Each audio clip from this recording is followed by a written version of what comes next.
Cheers.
Alexander J. Dowie, violently.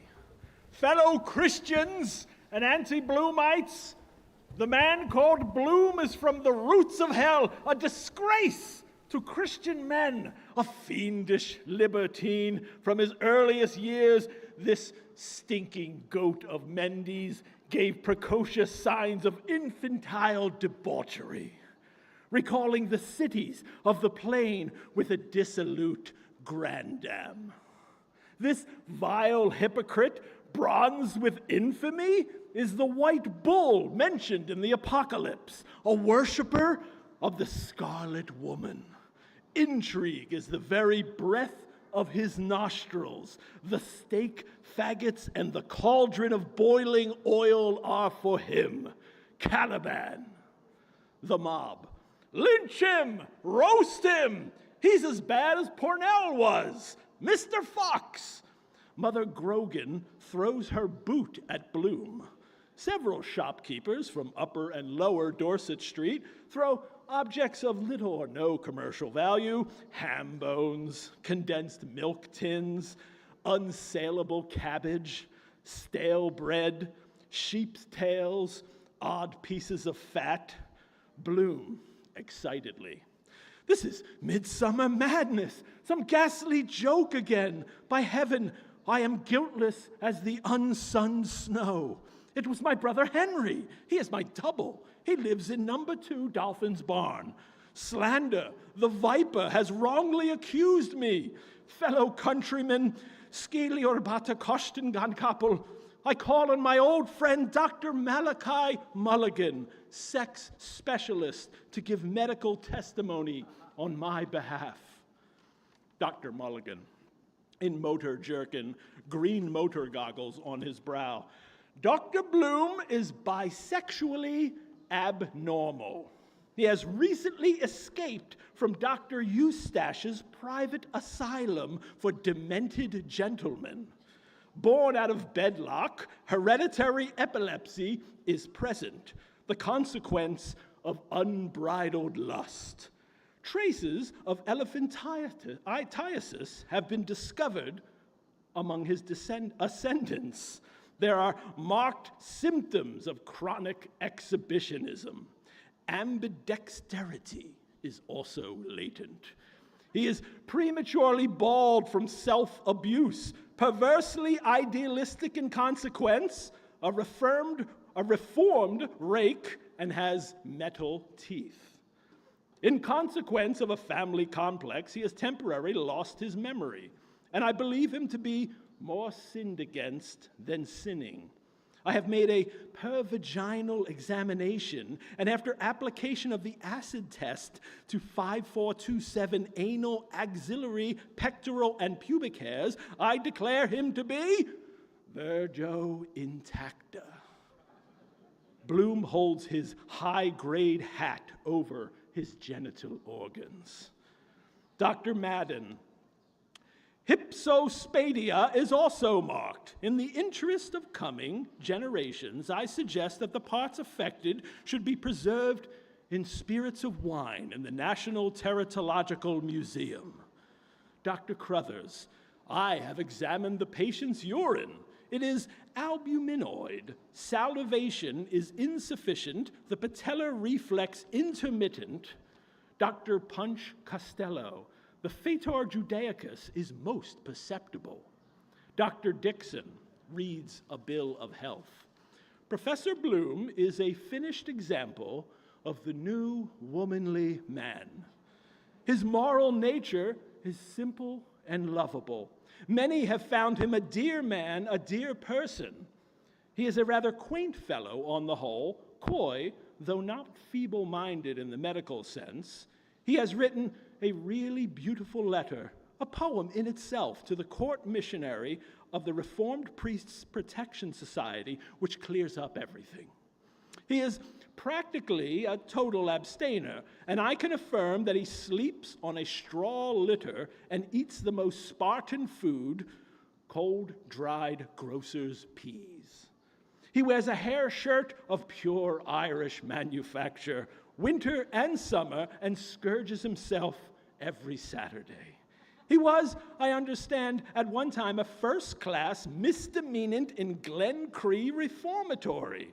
Another report states that he was a very posthumous child. I appeal for clemency in the name of the most sacred word our vocal organs have ever been called upon to speak. He is about to have a baby. General commotion and compassion. Women faint. A wealthy American makes a street collection for Bloom. Gold and silver coins, blank checks, banknotes, jewels, treasury bonds, maturing bills of exchange, IOUs, wedding rings, watch chains, lockets, necklaces, and bracelets are rapidly collected. Bloom, oh, I so want to be a mother.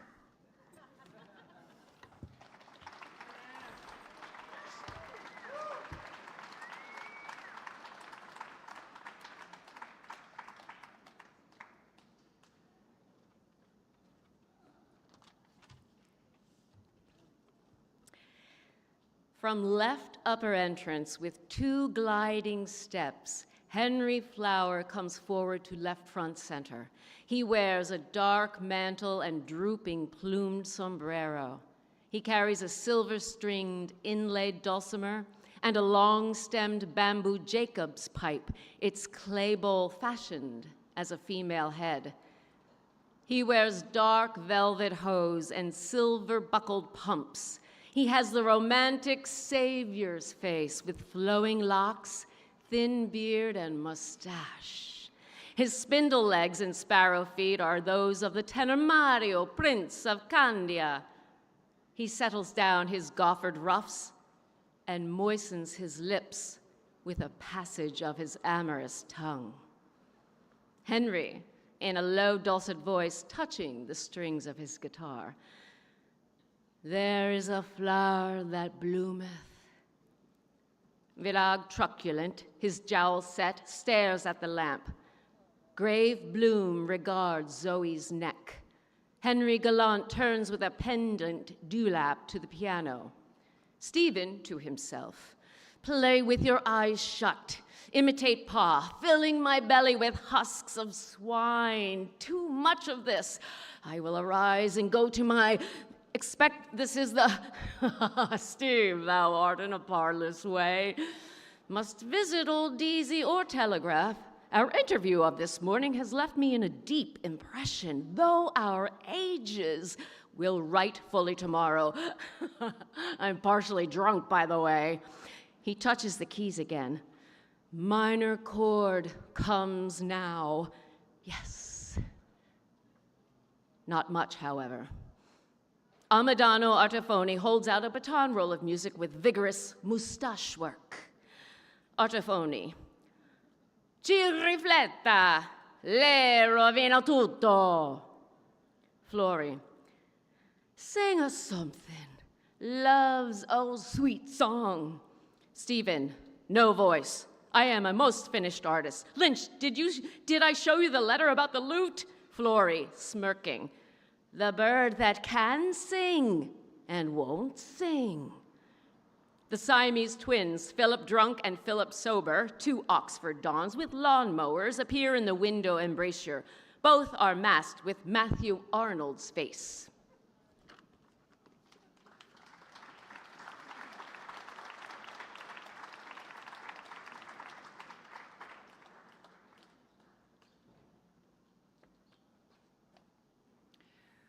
Zoe twirls round herself, heel tapping. Dance? Anybody here for there? Who'll dance? Clear the table. The pianola with changing lights plays in waltz time the prelude of My Girl's a Yorkshire Girl. Stephen throws his ash plant on the table and seizes Zoe round the waist. Flori and Bella push the table towards the fireplace. Stephen, arming Zoe with exaggerated grace, begins to waltz her round the room. Bloom stands aside. Her sleeve falling from gracing arms reveals a white flesh flower of vaccination. Between the curtains, Professor McGinney inserts a leg, on the toe point of which spins a silk hat. With a deft kick, he sends it spinning to his crown and, jaunty-hatted, skates in. He wears a slate frock coat with claret silk lapels, a gorget of cream tulle, a green, low-cut waistcoat, stock collar with white kerchiefs, tight lavender trousers, patent pumps, canary gloves. In his buttonhole is an immense dahlia. He twirls, in reverse directions, a clouded cane, then wedges it tight in his oxter. He places a hand lightly on his breastbone, bows, and fondles his flower and buttons. McGinney.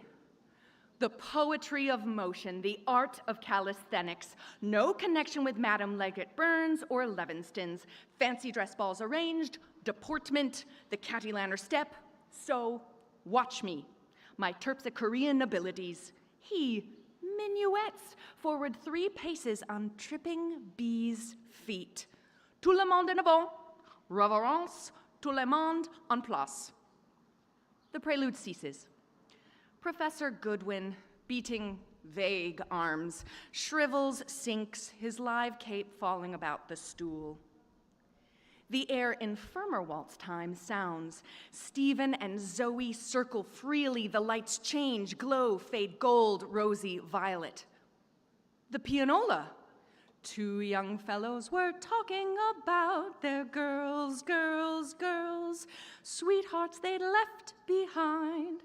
From a corner, the morning hours run out, gold-haired, slim-sandaled in girlish blue, wasp-waisted with innocent hands. Nimbly they dance, twirling their skipping ropes. The hours of noon follow in amber gold, laughing, linked, high hair combs flashing. They catch the sun in mocking mirrors, lifting their arms. McGinney, clip-claps, gov-silent hands. Carré, avendu, breathe evenly, balancez. The morning and noon hours waltz in their places, turning, advancing to each other, shaping their curves, bowing vis-a-vis. Cavaliers behind them arch and suspend their arms with hands descending to, touching, rising from their shoulders. Ours. You may touch my cavaliers. May I touch your, oh, but lightly, oh, so lightly. The pianola. My shy little lass has a waist. Zoe and Stephen turn boldly with looser swing. The twilight hours advance from long land shadows, dispersed, lagging, languid-eyed, their cheeks delicate with cypria and false faint bloom. They're in gray gauze with dark bat sleeves that flutter in the land breeze. McGinney. Avant-huit, traversez, salut, corps d'aimant, cuissez. The night hours, one by one, steal to the last place. Morning, noon, and twilight hours retreat before them. They are masked with daggered hair and bracelets of dull bells. Weary, they curchy under veils. The bracelets. Hey ho, hey ho. Zoe, twirling her hand to her brow. Oh. McGinney. Les tiroirs, chaîne de dames, la corbière, dos à deux. Arabesquing wearily, they weave a pattern on the floor, weaving, unweaving, curtsying, twirling, simply swirling. Zoe, I'm giddy. She frees herself, droops on a chair. Stephen seizes Flory and turns with her. McGinney, boulangerie, Lerner, les pentes, chevaux de bois, escargot. Twinning, receding, with interchanging hands, the night hours link each with arching arms in a mosaic of movements. Stephen and Flory turn cumbrously. McGinney, danse avec madame, chante la dame, donnez le petit bouquet à votre dame, remerciez. The pianola, best of all, ba-da-dum. Kitty jumps up. Oh, they played that on the hobby horses at the Myris Bazaar. She runs to Stephen. He leaves Flory brusquely and seizes Kitty. A screaming bitterns, harsh high whistle shrieks. Groan, grouse, gurgling toffs, cumbersome whirligig turns slowly the room, right round about the room. The pianola. My girl's a Yorkshire girl. Zoe. Yorkshire through and through. Come on, all. She seizes Flory and waltzes with her. Stephen, pas soule. He wheels Kitty into Lynch's arms, snatches up his ash plant from the table, and takes the floor. All wheel, whirl, waltz, twirl, Bloom, Bella, Kitty Lynch, Flory's own jujube women. Stephen with hat, ash plant, frog splits and middle high kicks, with sky-kicking mouth, shut hand clasp part under thigh. With clang, tinkle, boom, hammer, tally-ho, hornblower, blue, green, yellow, flashes, toffs, cumbersome turns, with hobby horse riders from gilded snakes dangled. Bowels, fandango, leaping, spurn, soil, foot, and fall again. The pianola. Though she's a factory lass and wears no fancy clothes. Clothes clutched, swift, swifter with glare, blare, flare, scudding, they scoot, loot, shoot, lumbering by. Ba-da-dum. Tutti. Encore, bis, bravo, encore. Simon. Tink o' your mother's people. Stephen, dance of death, Bang, fresh, barang bang of lackey's bell, horse, nag, steer, piglings, come and see la Christas, lame crutch and leg sailor and cockboat, arm-folded, rope-pulling, hitching, stamp, hornpipe, through and through, but-a-bump, on nags, hogs, bell horses, Gadarene swine, corny and coffin, steel, shark, stone, one-handed Nelson, two trickies, Frau Zimmer, plum stains from pran, falling, bawling, gum, he's a champion, fuse, blue pier from barrel, rev, even song, love, on hackney jaunt, blazes, blind, cod doubled bicyclers, dilly with snow cake, no fancy clothes. Then, in last, switchback lumbering, up and down, bump, mash tob, sort of voice way, and rhyming relish for tum lumber, bumpshire rose. But-a-bump.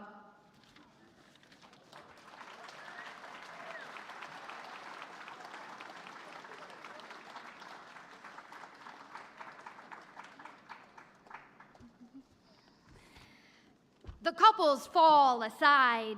Stephen whirls giddily, room whirls back, eyes closed, he totters. Red rails flash spacewards, stars all around suns turn round about. Bright midges dance on walls. He stops dead. Stephen, ho! Stephen's mother, emaciated, rises stark through the floor in leopard gray with a wreath of faded orange blossoms and a torn bridal veil, her face worn and noseless, green with grave mold, her hair scant and lank.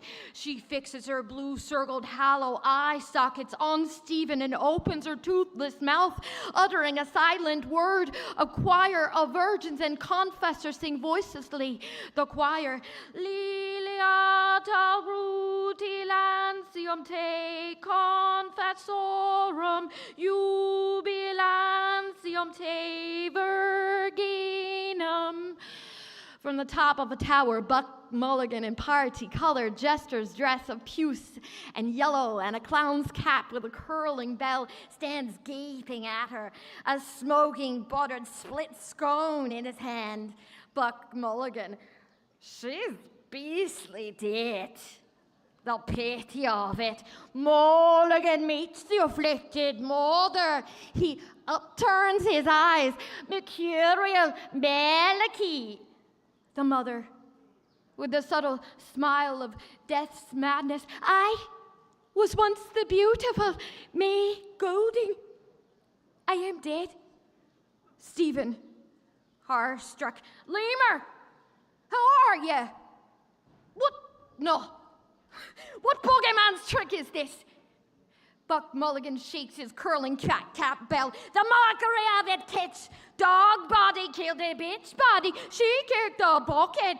Tears of molten butter fall from his eyes onto the scone. A great sweet mother. A-P-O, no popoton. The mother comes nearer, breathing upon him softly, her breath of wetted ashes. I must go through it, Stephen. More women than men in the world. You too. Time will come. Stephen, choking with fright, remorse, and horror. They say I killed your mother. He offended your memory. Cancer did it, not I. Destiny. The mother, a green rill of bile trickling from the side of her mouth. You sang that song to me. Love's bitter mystery. Stephen eagerly, tell me the word, mother, if you know now. The word known to all men. The mother, who saved you the night you jumped into the train at Dalkey with Paddy Lee? Who had pity for you when you were sad among the strangers? Prayer is all powerful. Prayer for the suffering souls in the Ursuline Manual and 40 days indulgence. Repent, Stephen. Stephen, the goal! Hyena! The mother, I pray for you in my other world. Get Dilly to make you that boiled rice every night after your brain work. Years and years I loved you. Oh, my son, my firstborn, when you lay in my wound. Zoe fanning herself with the great fan. Oh, Malton! Florrie points to Stephen. Look, he's white. Bloom goes to the window to open it more. Giddy. The mother with smoldering eyes, repent, oh, the fire of hell. Stephen panting, his non-corrosive sublimate, the corpse chewer, raw head and bloody bones. The mother, her face drawing near and nearer, sending out an ashen breath. Beware. She rises her blackened, withered right arm slowly towards Stephen, breast with an outstretched finger. Beware. God's hand. A green crab with malignant red eyes digs deep its grinning claws in Stephen's heart. Stephen, strangled with rage, his features grow drawn gray and old. Sight, Bloom at the window. What?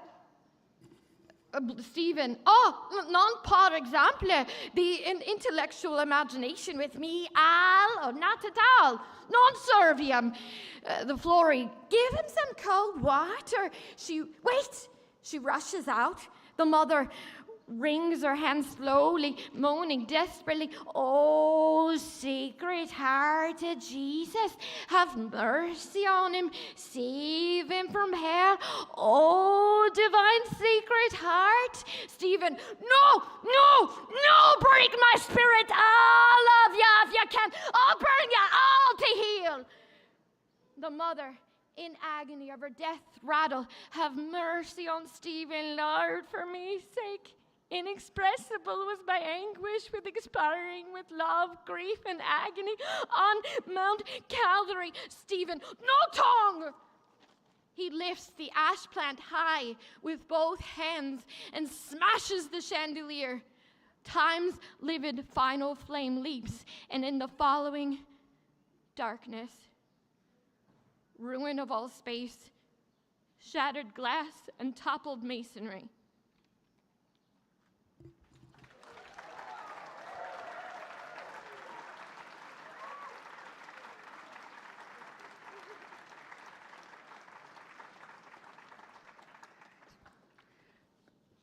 Bloom, I was just going home by Gardner Street when I happened to... Courtney Kelleher. Sure, they wanted me to join you in the Motts. No, by God, says I, not for old stagers like myself and yourself. He laughs again and leers with lackluster eye. Thanks be to God we have it in the house. What? Do you follow me? Ha ha ha. Bloom tries to laugh. Yes, matter of fact, I was just visiting an old friend of mine there, Virag. You don't know him, poor fellow. He's laid up for the past week, and we had a liquor together, and I was just making my way home. The horse neighs. The horse. Ho ho ho ho ho. Ho ho ho ho home.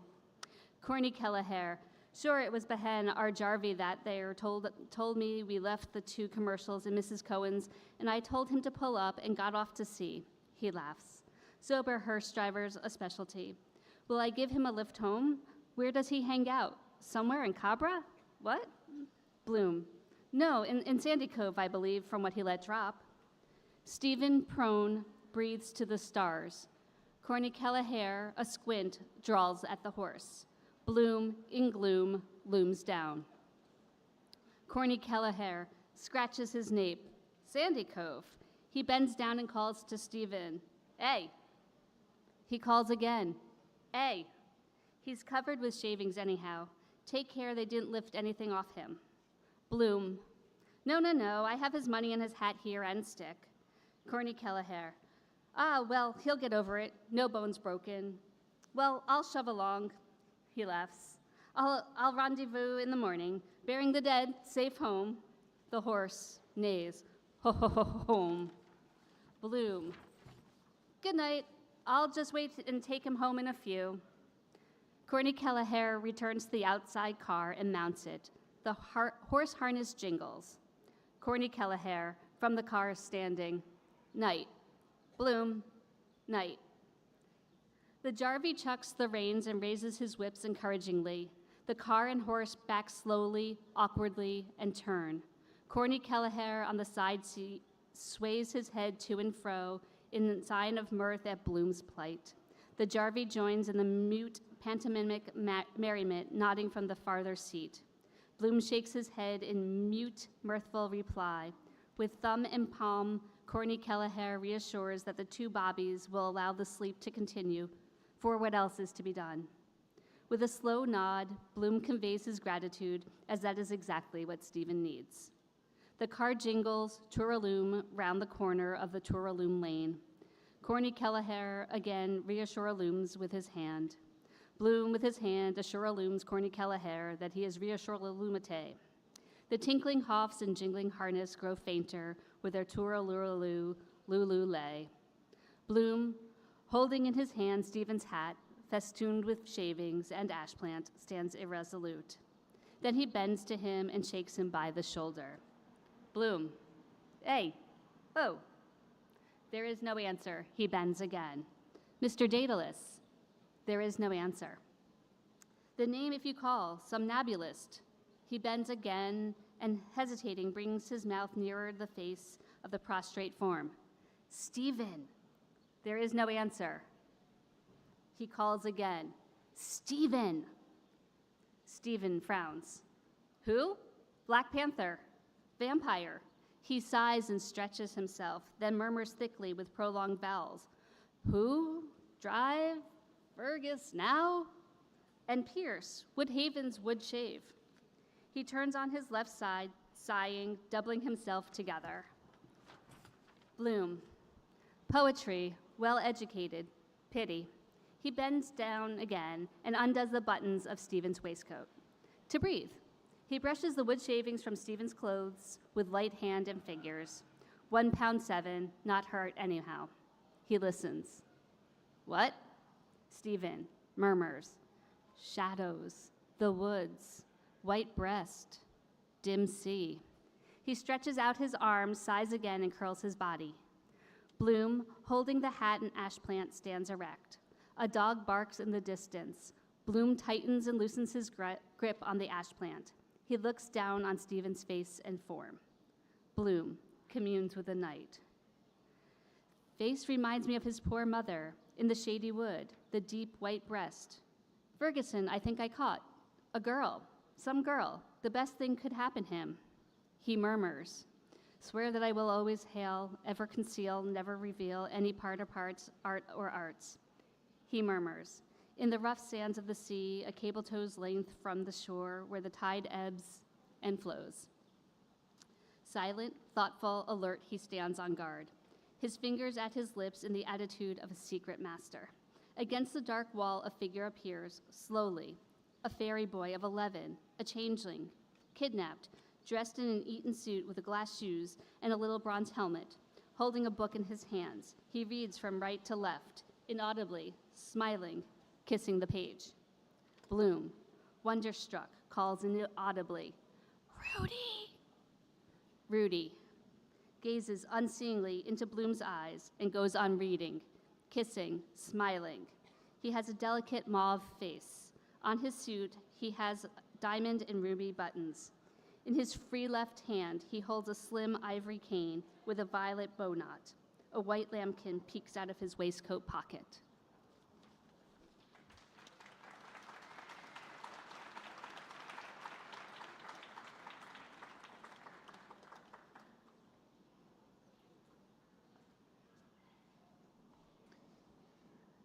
Preparatory to anything else, Mr. Bloom brushed off the greater bulk of the shavings and handed Stephen the hat and ash plant and bucked him up generally in orthodox Samaritan fashion, which he very badly needed.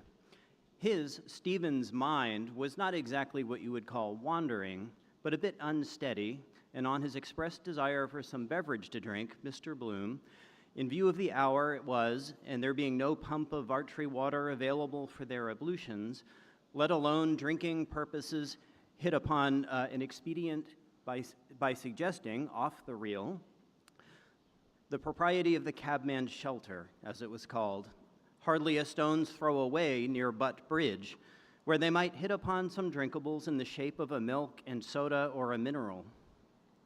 But how to get there was the rub. For the nonce, he was rather nonplussed, but inasmuch as the duty plainly devolved upon him to take some measures on the subject, he pondered suitable ways and means, during which Stephen repeatedly yawned. So far, he could see he was rather pale in the face, so that it occurred to him as highly advisable to get a conveyance of some description which would answer in their condition. Both of them being Ed, particularly Stephen, always assuming that there was such a thing to be found. Accordingly, after a few such preliminaries as brushing, in spite of his having forgotten to take up his rather soap-suddy handkerchief after it had done yeoman service in the shaving line, they both walked together along Beaver Street, or more properly, Lane, as far as the farrier's and the distinctly fetid atmosphere of the livery stables at the corner of Montgomery Street, where they made the tracks to the left, from thence debouching into Amiens Street, round the corner of Dan Bergen's. But as he confidently anticipated, there was not a sign of a Yahoo plying for hire anywhere to be seen, except for a four-wheeler, probably engaged by some fellows inside on the spree, outside the North Star Hotel. And there was no symptom of its budging a quarter of an inch when Mr. Bloom, who was anything but a professional whistler, endeavored to hail it by emitting a kind of whistle, holding his arms arched over his head twice. This was a quandary, but bringing common sense to bear on it, evidently there was nothing for it but put a good face on the matter and foot it, which they accordingly did. So beveling around by Mullet's and the Signal House, which they shortly reached, they proceeded, perforce, in the direction of Amiens Street railway terminus. Mr. Bloom being handicapped by the circumstances that one of the back buttons of his trousers had, to vary the time-honored adage, gone the way of all buttons, though, entering thoroughly into the spirit of the thing, he heroically made light of the mischance. So as neither of them were particularly pressed for time, as it happens, and the temperature refreshing since it cleared up after the recent visitation of Jupiter Pluvius, they dandered along past where the empty vehicle was waiting without a fare or a jarvey. As it so happened, a Dublin United Tramways Company's sandstrewer happened to be returning the elder man recounted to his companion, apropos of the incident, his own truly miraculous escape of some little while back. They passed the main entrance of the Great Northern Railway Station, the starting point for Belfast, where of course all traffic was suspended at that late hour, and passing the back door of the morgue, not a very enticing locality, not to say gruesome to a degree, more especially at night, ultimately gained the Dock Tavern, and in due course turned into Store Street, famous for its C Division police station. Between this point and the high, at present unlit warehouses of Beresford Place, Stephen thought to think of Ibsen, associated with Baird's The Stonecutters in his mind somehow in Talbot Place, first turning on the right, while the other, who was acting as his Fides Achates, inhaled with internal satisfaction of the smell of James Rourke's City Bakery, situated quite close to where they were, the very palatable odor indeed of our daily bread, of all commodities of the public, the primary and the most indispensable. Bread, the staff of life, earn your bread, oh tell me where is fancy bread, at Rourke's, the baker's it is said.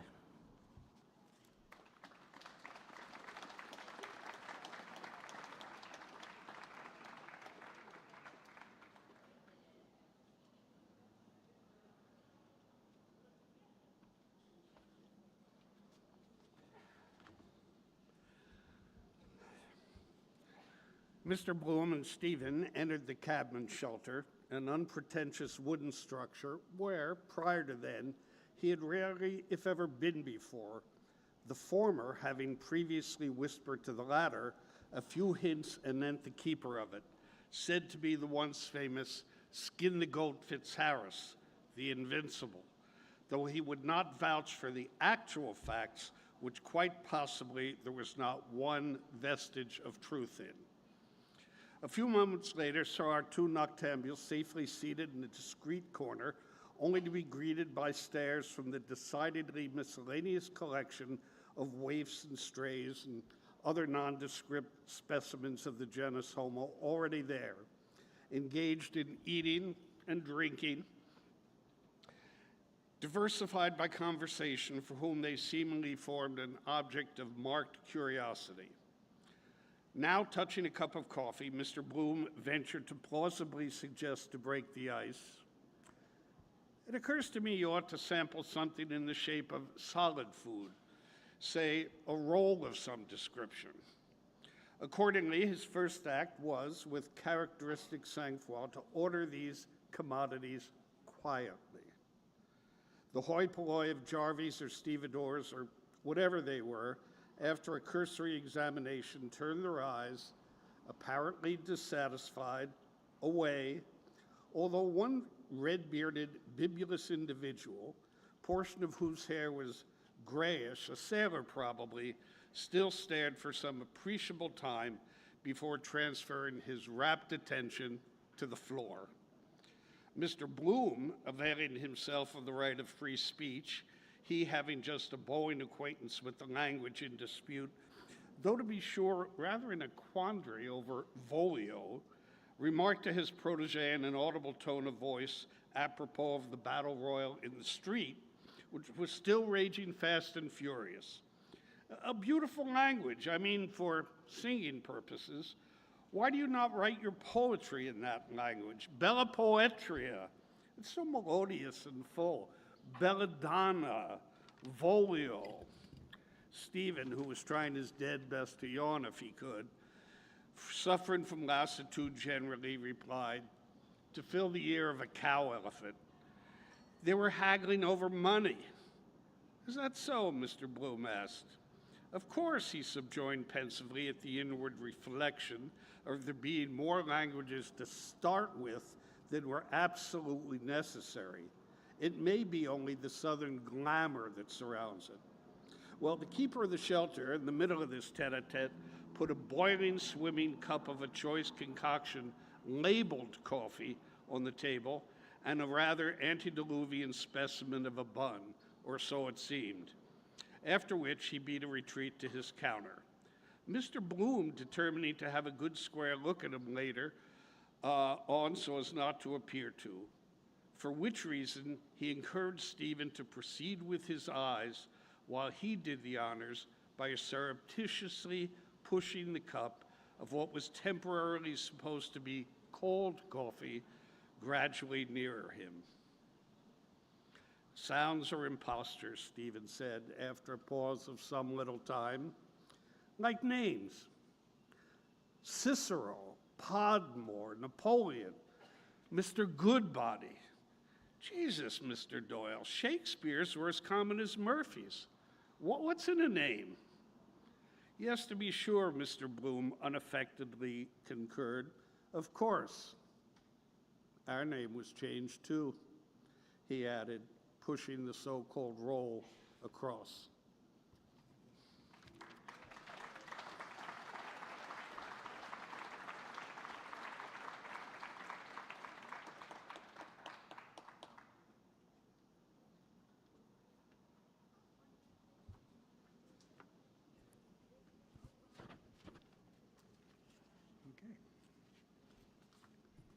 The red-bearded sailor, who had his weather eye on the newcomers, boarded Stephen, whom he had singled out for attention in particular, squarely by asking, "And what might your name be?" Just in the nick of time, Mr. Bloom touched his companion's boot, but Stephen, apparently disregarding the warm pressure from an unexpected quarter, answered, "Daedalus." The sailor stared at him heavily from a pair of drowsy, baggy eyes, rather bunged up from excessive use of booze, preferably good old Hollands and water. "You know Simon Daedalus?" he asked at length. "I've heard of him," Stephen said.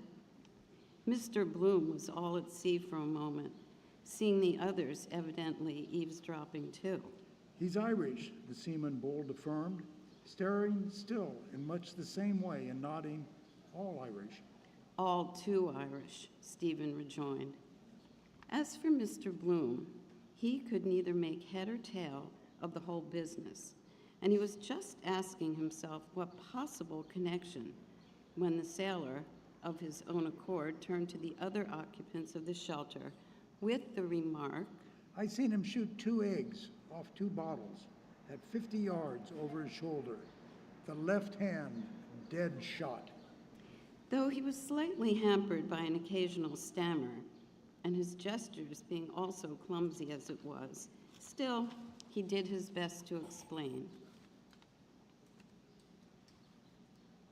Bottles out there, say 50 yards measured, eggs on the bottles, cocks his gun over his shoulder, aims. He turned his body half round, shut up his right eye completely. Then he screwed his features up somewhat sideways, and glared out into the night with an unprepossessing cast of countenance. "Palm," he then shouted once. The entire audience waited, anticipating an additional detonation, there being still a further egg. "Palm," he shouted twice. Egg 2, evidently demolished, he nodded and winked, adding bloodthirstily, "Buffalo Bill shoots to kill. Never missed, nor he never will." A silence ensued till Mr. Bloom, for agreeableness' sake, just felt like asking him whether it was for a marksmanship competition like the Bisley. "Beg pardon," the sailor said. Long ago, Mr. Bloom pursued, without flinching a hair's breadth. "Why," the sailor replied, relaxing to a certain extent under the magic influence of diamond cut diamond, "it might be a matter of 10 years. He toured the wide world with Hengler's Royal Circus. I seen him do that in Stockholm." Curious coincidence, Mr. Bloom confided to Stephen unobtrusively. "Murphy's my name," the sailor continued. "D.B. Murphy of Carrigaloe. Know where that is?" Queenstown Harbor, Stephen replied.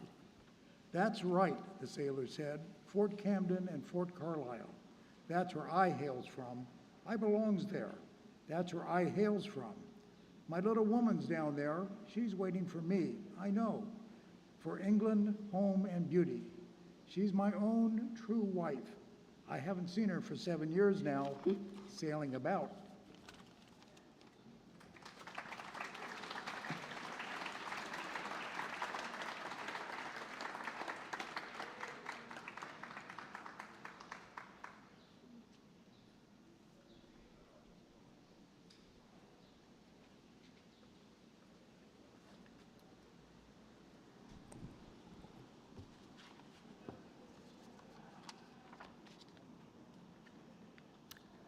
On the roadway which they were approaching while still speaking beyond the swing chains, a horse dragging a sweeper paced on the paven ground, brushing a long swath of mire up so that with the noise, Bloom was not perfectly certain whether he had caught aright the allusion to 65 guineas and John Bull. He inquired if it was John Bull, the political celebrity of that ilk, as it struck him, the 2 identical names as a striking coincidence.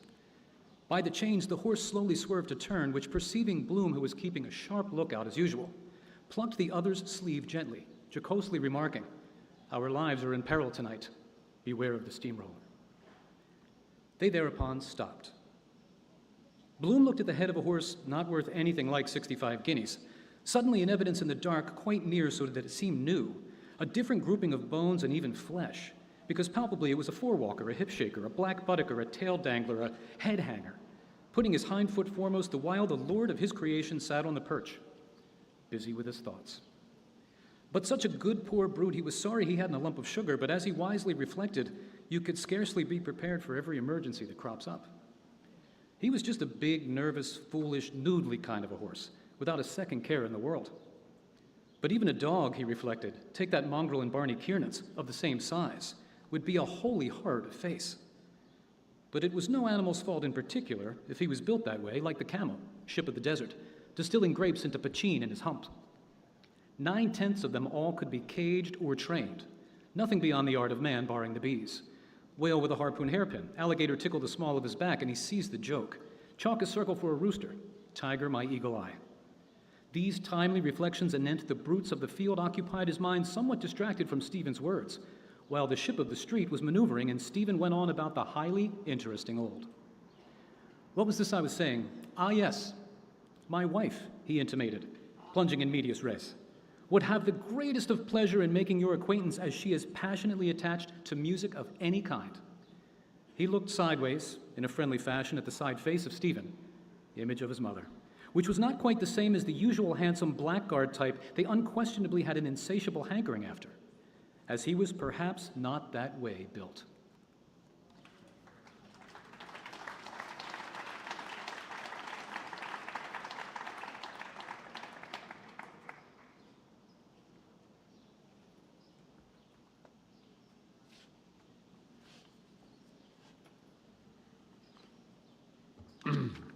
What in water did Bloom, water lover, drawer of water, water carrier, returning to the range, admire?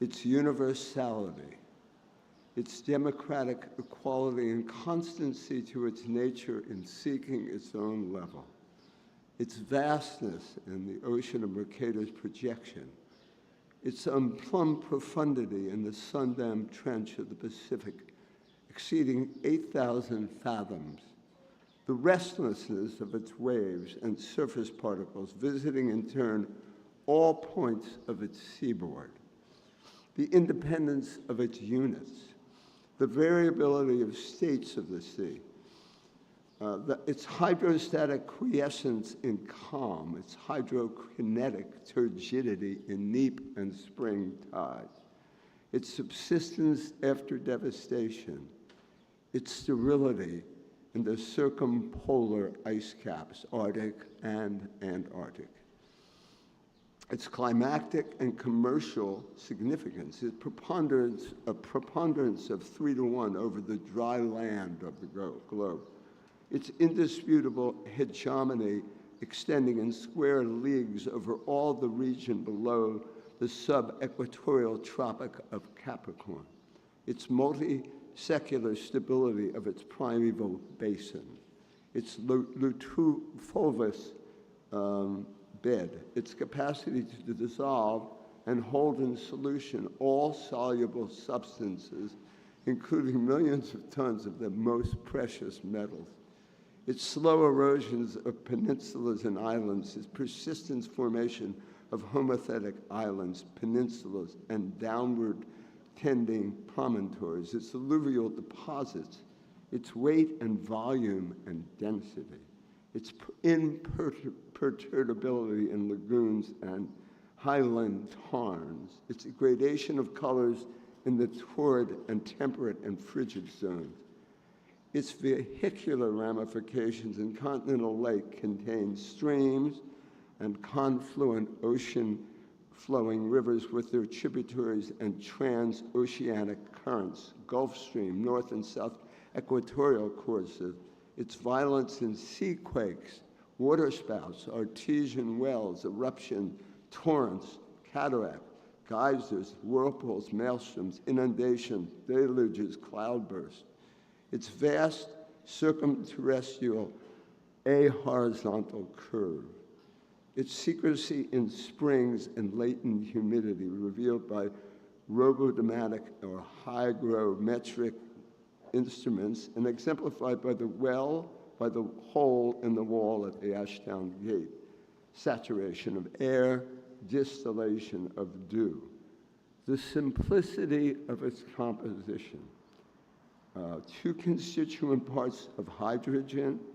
and 1 of oxygen, its healing virtues, its buoyancy in the waters of the Dead Sea, its persevering penetrativeness in runnels, gullies, inadequate dams, leaks on shipboard, its properties for cleansing, quenching thirst and fire, nourishing vegetation, its infallibility as paradigm and paragon, its metamorphoses as vapor, mist, cloud, rain, sleet, snow, hail, its strength in rigid hydrants, its variety of forms in lochs and bays and gulfs and bights and guts and lagoons and atolls and archipelagos and sounds and fjords and niches and the tidal estuaries and arms of sea, its solidity in glaciers, icebergs, ice flows, its docility in working hydraulic mill wheels,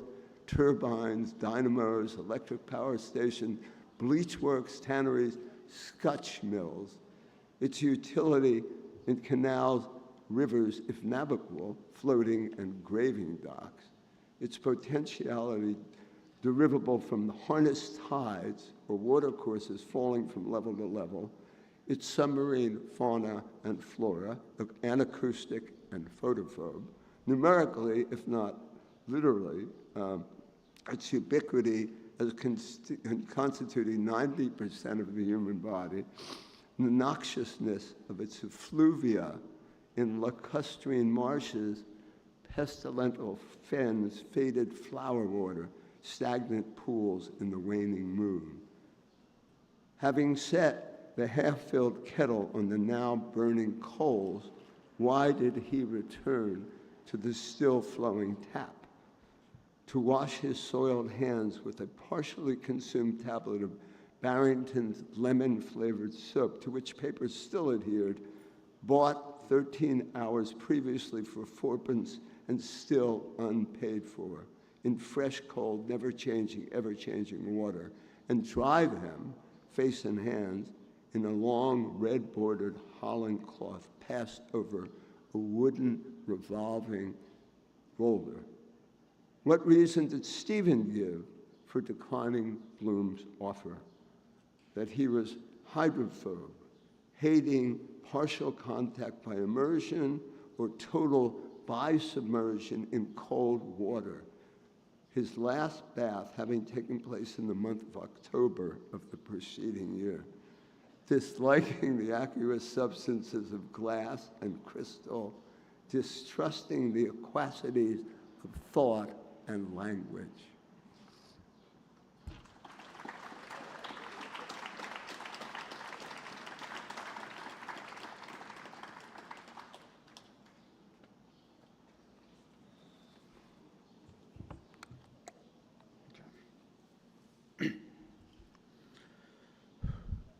The horse was just then, and later on, at a propitious opportunity he purposed, Bloom did, without any way prying into his private affairs on the full step and where angels, principal advising him to sever his connection with a certain budding practitioner who, he noticed, was prone to disparage, and even, to a slight extent, with some hilarious pretext, when not even present, deprecate him, or whatever you like to call it, which, in Bloom's humble opinion, threw a nasty sidelight on that side of a person's character.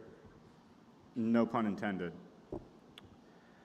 The horse, having reached the end of his tether, so to speak, halted, and, rearing high a proud feathering tail, added his quota by letting fall on the floor, which the brush would soon brush up and polish, 3 smoking globs of turds. Slowly, 3 times, one after the other, from a full crupper he mired, and humanely his driver waited till he, or she, had ended, patient in his side the car. Side by side, Bloom, profiting from the contretemps, with Stephen passed through the gap of the chains, divided by the upright, and stepping over a strand of mire, went across towards Gardner Street lower, Stephen singing more boldly, but not loudly, the end of the ballad, "Und alle Schiffe broken." The driver never said a word, good, bad, or indifferent. He merely watched the 2 figures as he sat on his low-back car, both black, one full, one lean, walk towards the railway bridge to be married by Father Marr. As they walked, they at times stopped and walked again, continuing their tete-a-tete, which of course he was utterly out of, about sirens, enemies of man's reason, mingled with a number of other topics of the same category, usurpers, historical cases of the kind, while the man in the sleeper car, or you might as well call it in the sleeper car, who in any case couldn't possibly hear because they were too far, simply sat in his seat near the end of Lower Gardner Street and looked after their low-backed car.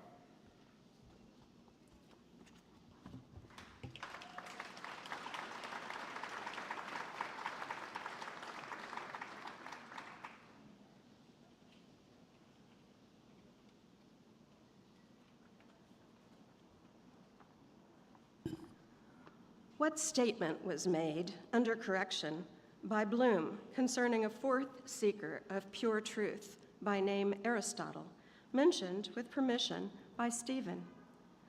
That the seeker mentioned had been a pupil of a rabbinical philosopher, name uncertain. Were other and apocryphal illustrious sons of the law and children of a selected or rejected race mentioned? Felix Bartholdy Mendelssohn, composer, Baruch Spinoza, philosopher, Mendoza, pugilist, Ferdinand Lassalle, reformer, dualist. What fragments of verse from the ancient Hebrew and ancient Irish languages were cited with modulations of voice and translation of texts by guest to host and by host to guest? By Stephen, Shul, Shul, Shul, Arun, Shul, go Sikar, Aga Shul, go Kun. Walk, walk, walk your way, walk in safety, walk with care. By Bloom, Kifilok, Haramon, Rakatech, Mabad, Zamitech. Thy temple amid thy hair is as a slice of pomegranate. How was a glyphic comparison of the phonic symbols of both languages made in substantiation of the oral comparison? By juxtaposition. On the penultimate blank page of a book of inferior literary style entitled Sweets of Sin, produced by Bloom and so manipulated that its front cover came in contact with the surface of the table, with a pencil supplied by Stephen, Stephen wrote the Irish characters for G, E, D, M, simple and modified, and Bloom in turn wrote the Hebrew characters, Gimel, Aleph, Daleth, and in the absence of Mem, a substituted Kof, explaining their arithmetical values as ordinal and cardinal numbers, Vitalicet 3, 1, 4, and 100. Was the knowledge possessed by both of each of these languages, the extinct and the revived, theoretical or practical? Theoretical, being confined to certain grammatical rules of accidence and syntax, and practically excluding vocabulary. What points of contact existed between these languages and between the peoples who spoke them? The presence of guttural sounds, diacritic aspirations, epenthetic and servile letters in both languages. Their antiquity, both having been taught on the plain of Shinar 242 years after the deluge, in the seminary instituted by Phineas Farsai, descendant of Noah, progenitor of Israel, and ascendant of Heber and Haramon, progenitors of Ireland.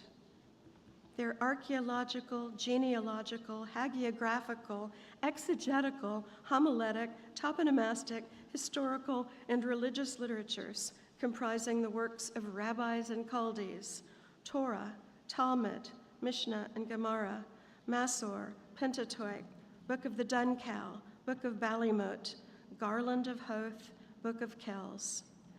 Their dispersal, persecution, survival, and revival. The isolation of their synagogical and ecclesiastical rites in Ghetto, St. Mary's Abbey, and Mass House, Adam and Eve's Tavern.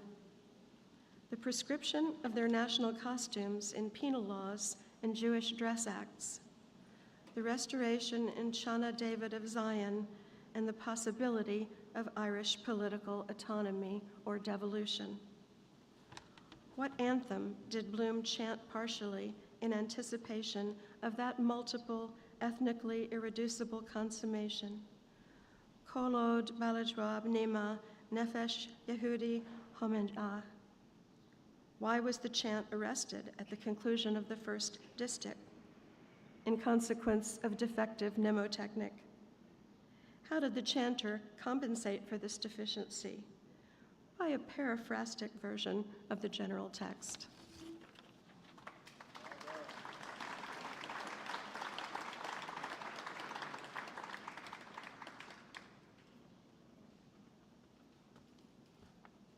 Hello. Why would a recurrent frustration the more depress him? Because at the critical turning point of human existence, he desired to amend many social conditions, the product of inequality and avarice and international animosity. Well, he believed then that human life was infinitely perfectible, eliminating these conditions. There remained the generic conditions imposed by natural as distinct to human law, as integral parts of the human whole.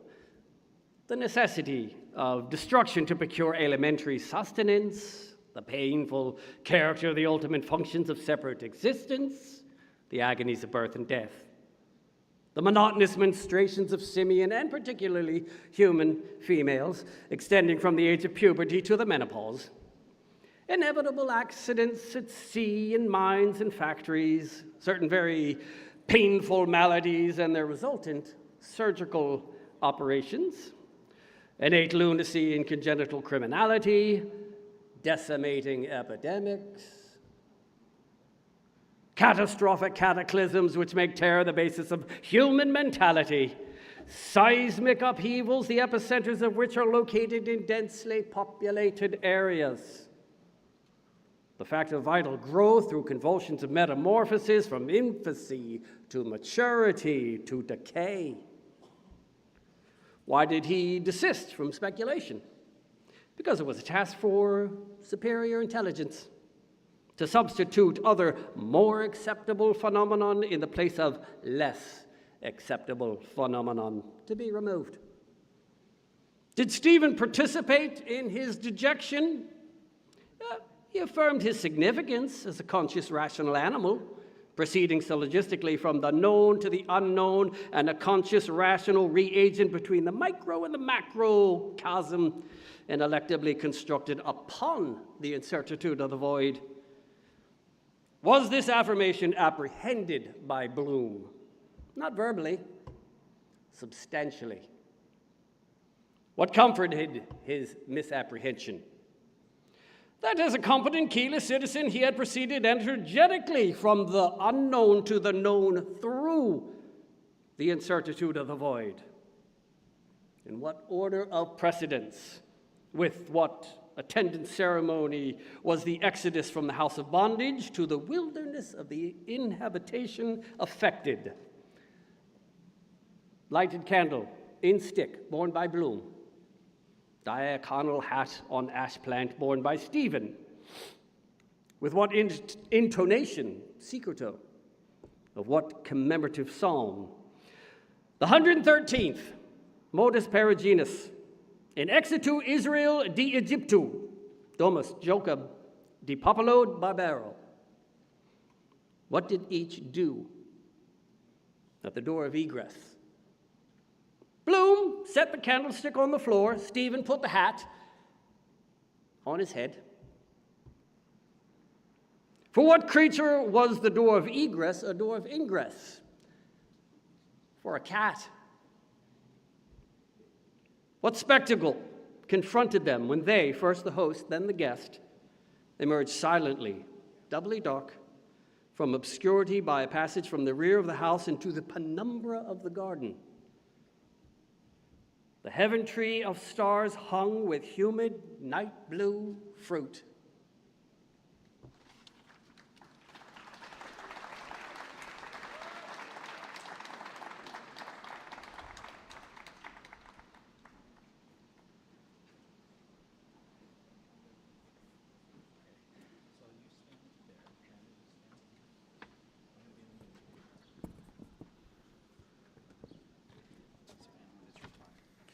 We're going to bring this microphone down so it reaches you, okay? All right. When do we start now? You may fire when ready. Gridley. Both then were silent? Silent. Each contemplating the other in both mirrors of the reciprocal flesh of their his, not his, fellow faces. Were they indefinitely inactive? At Stephen's suggestion, at Bloom's instigation, both, first Stephen, then Bloom, in penumbra urinated. Their sides contiguous, their organs of micturition reciprocally rendered invisible by manual circumposition, their gazes, first Bloom's, then Stephen's, elevated to the projected luminous and semi-luminous shadow.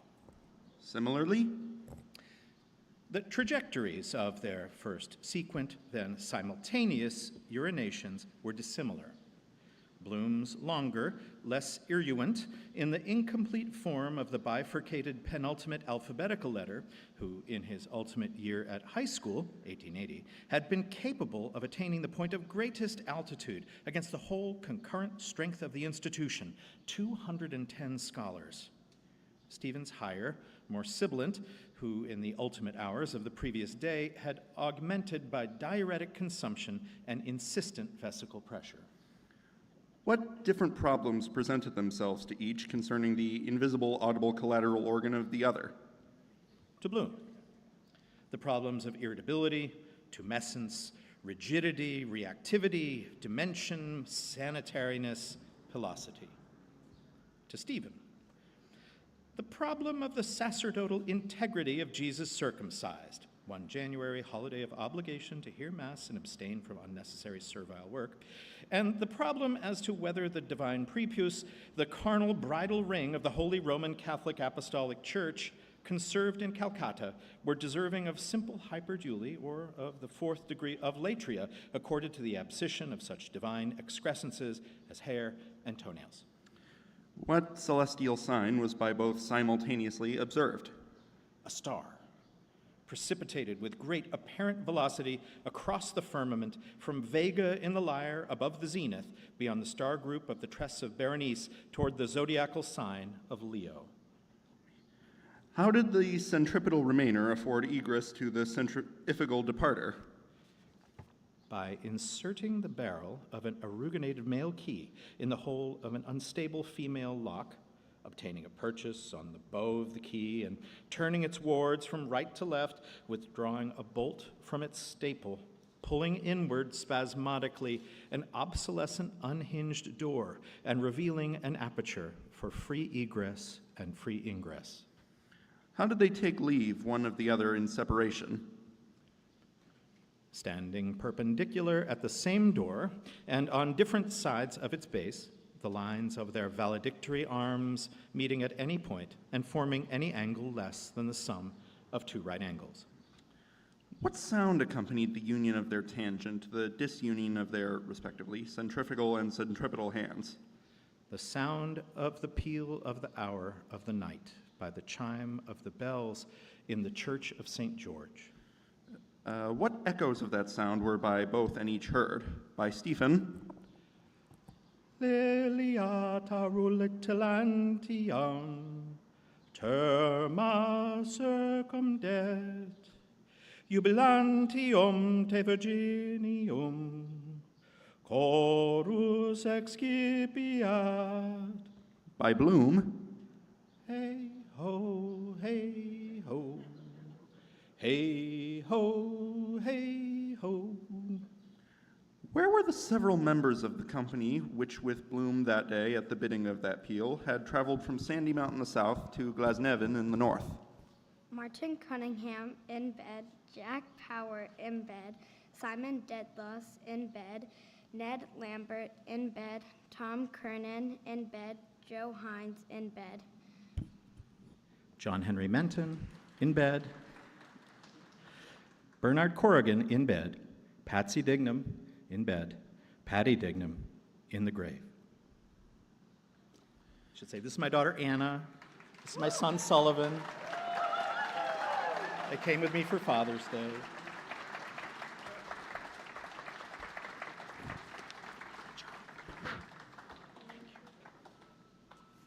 It's his hat.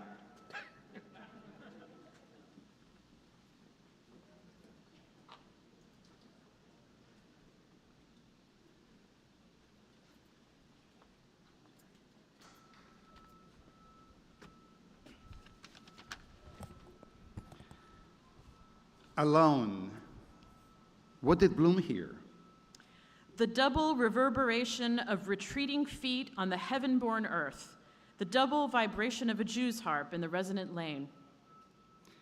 Alone. What did Bloom feel? The cold of interstellar space, thousands of degrees below freezing point, or the absolute zero of Fahrenheit, centigrade, or Réaumur, the incipient intimations of proximate dawn. Of what did bell chime and hand touch and footstep and lone chill remind him? Of companions now in various manners, in different places defunct. Percy Apjohn, killed in action, Modder River. Philip Gilligan, Tysus. Jervis Street, hospital. Matthew F. Kane, accidental drowning, Dublin Bay. Philip Moisel, Pyemia, Heightsbury Street. Michael Hart, Tysus. Mater Misericordia, hospital. Patrick Dingnam, apoplexy, Sandymount. What prospect of what phenomena incline him to remain? The disparition of 3 final stars, the diffusion of daybreak, the apparition of a new solar disk. Had he ever been a spectator of those phenomena? Once, in 1887, after a protracted performance of charades in the house of Luke Doyle, Kimmage, he had awaited with patience the apparition of the diurnal phenomenon, seated on a wall, his gaze turned in the direction of Mizrak, the east. He remembered the initial phenomena? More active air, matutinal, distant cock, ecclesiastical clocks at various points, avine music, the isolated tread of an early wayfarer, the visible diffusion of the light of an invisible, luminous body, the first golden limb of the resurgent sun, perceptible low on the horizon. Did he remain? With deep inspiration, he returned, retraversing the garden, re-entering the passage, reclosing the door.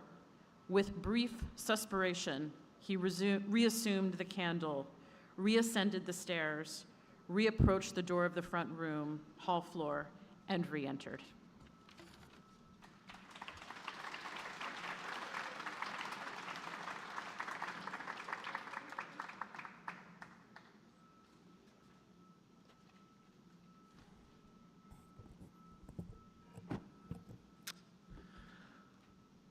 What were his reflections concerning the last member of this series and late occupant of the bed? Reflections on his vigor, a bounder, corporal proportion, a bill sticker, commercial ability, a besser impressionability, a boaster. Why, for the observer, impressionability, in addition to vigor, corporal proportion, and commercial ability? Because he had observed with augmenting frequency in the preceding members of the same series with the same concupiscence inflammably transmitted first with alarm, then with understanding, then with desire, finally with fatigue, with alternating symptoms of epicene comprehension and apprehension. With what antagonistic sentiments were his subsequent reflections affected? Envy, jealousy, abnegation, equanimity. Envy of a bodily and mental male organism specially adapted for the superincumbent posture of energetic human copulation and energetic piston and cylinder movement necessary for the complete satisfaction of a constant but not acute concupiscence resident in a bodily and mental female organism, passive but not obtuse. Jealousy? Because a nature full of volatile in its free state was alternately the agent and reagent of attraction. Because attraction between agents and reagents at all instants varied with inverse proportion of increase and decrease, with incessant circular extension and radial reentrance. Because the controlled contemplation of the fluctuation of attraction produced, if desired, a fluctuation of pleasure.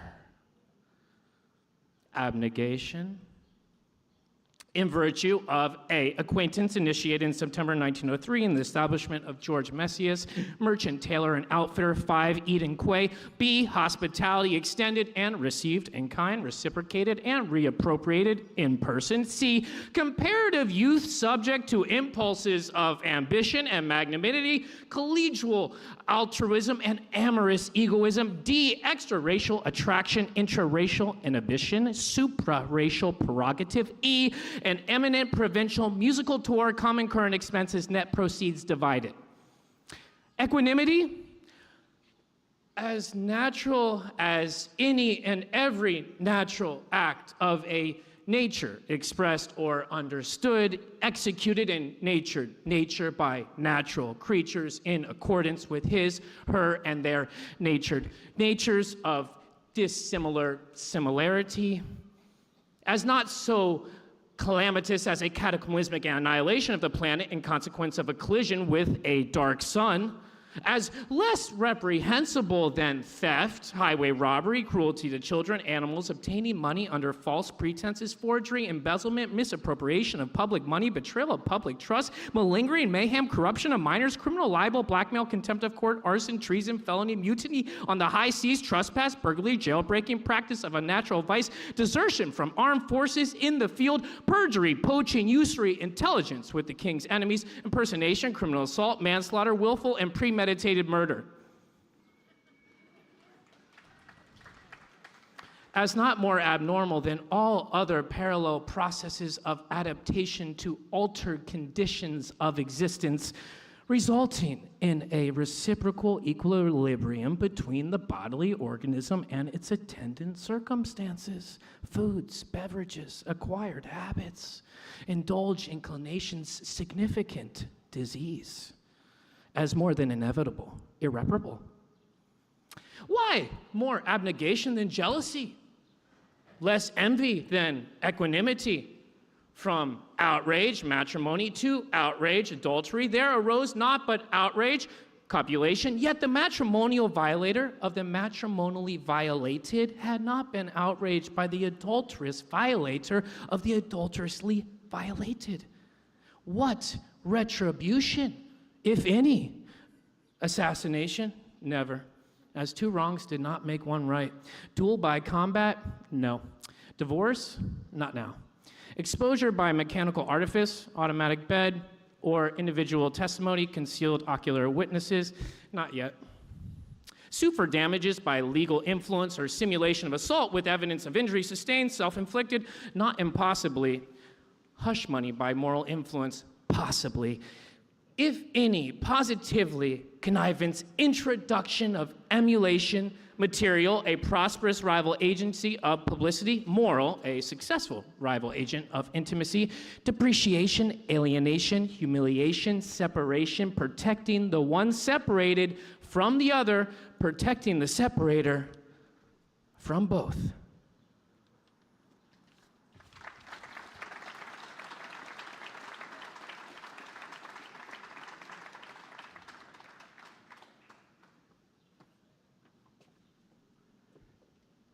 By what reflections did he, a conscious reactor against a void of incertitude, justify himself to his sediments?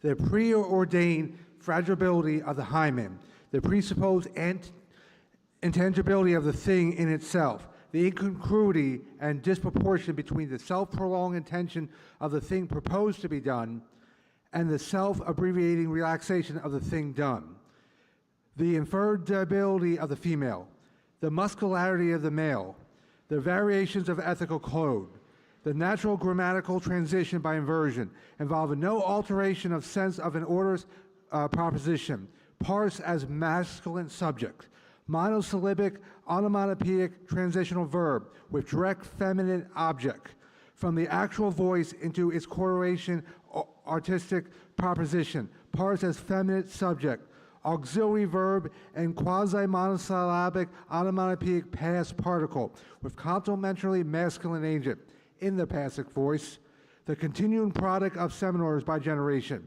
the continual production of semen by distillation, the fruitality of triumph or protest or vindication, the inability of extort virtue, the lethargic of nascent matter, the apathy of the stars. And what final satisfaction do these antagonistic sentiments and reflections reduce to their simplest forms convergent? Satisfaction at the ubiquity in eastern and western terrestrial hemisphere, in all habitable lands and islands, explored and unexplored, the land of the midnight sun, the Isles of the Blessed, the Isles of Greece, the land of promise, of unopposed anterior and posterior feminine hemispheres, the redolent of milk and honey, and of sanguine and seminal warmth, remnants of secular families of curves, of amplitude, insuspectable of moods, of impressions, or of contraries of expression, expressive of mute, immutable maturity, anonymity, the visible signs of anti-satisfaction, an approximate erection, a solicited aversion, a gradual elevation, a tentative relevation, a silent completion. Then he kissed the plump, mellow, yellow, smellow melons of her rump. On each plump, melonous hemisphere, in their mellow, yellow fervor, with obscure, prolonged, provocational, melonous obsculation, the visible signs of post-satisfaction, a silent completion, a tentative ventilation, a gradual abasement, a solicitous aversion, a proximate erection.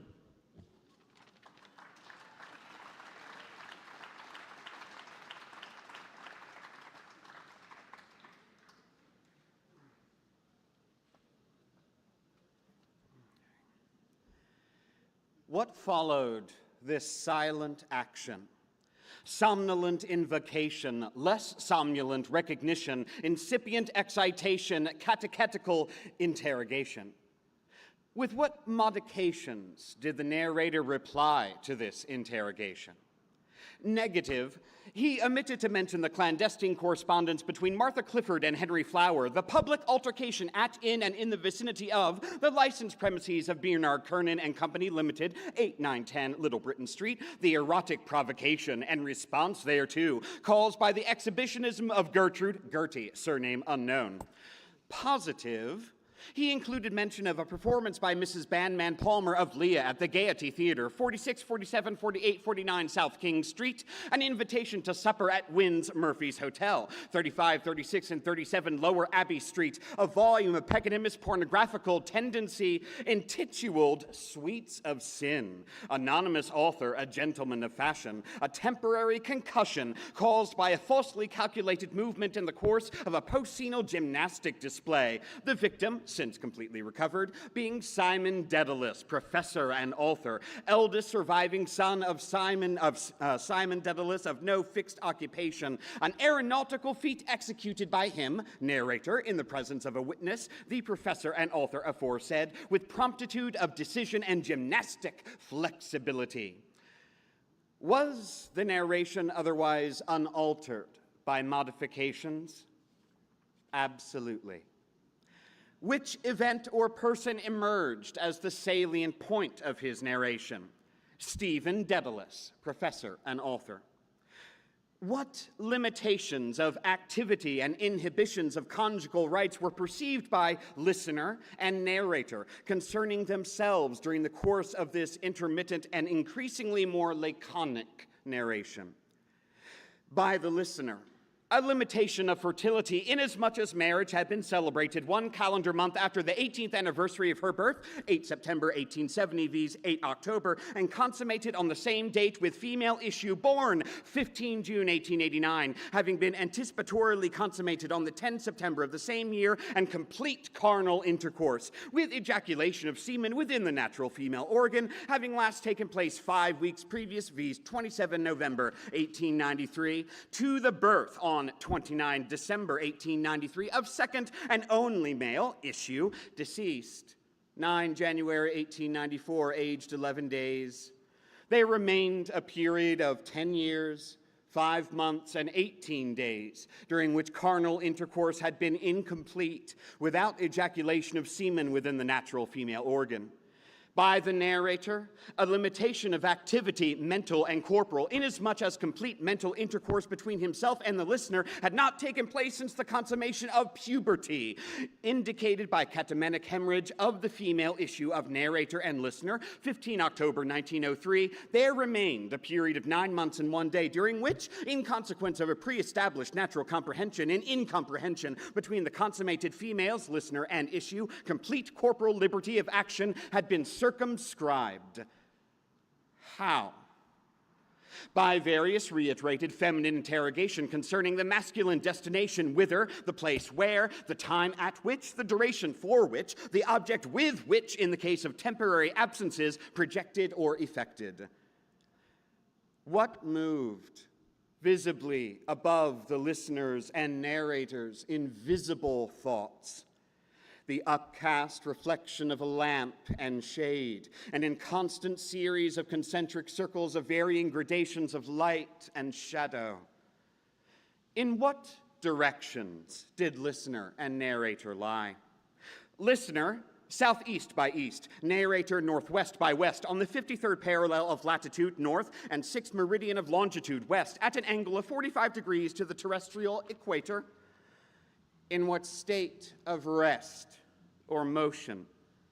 At rest, relatively, to themselves and to each other.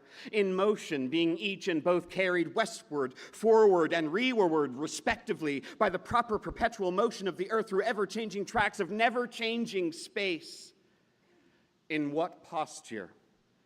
Listener, reclined semilaterally, left hand under head, right leg extended in a straight line and resting on left leg flexed in the attitude of Gaiatulus, fulfilled, recumbent, big with seed.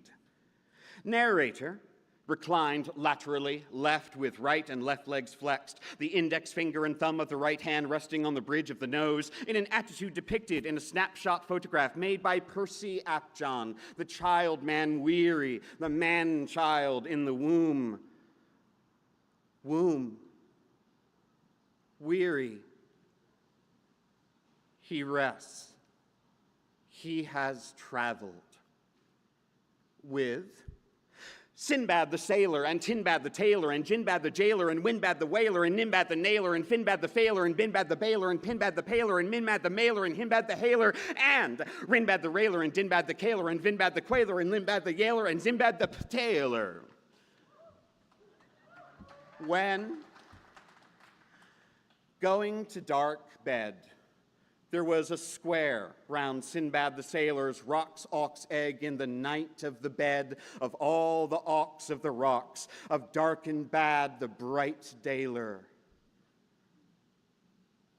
Where?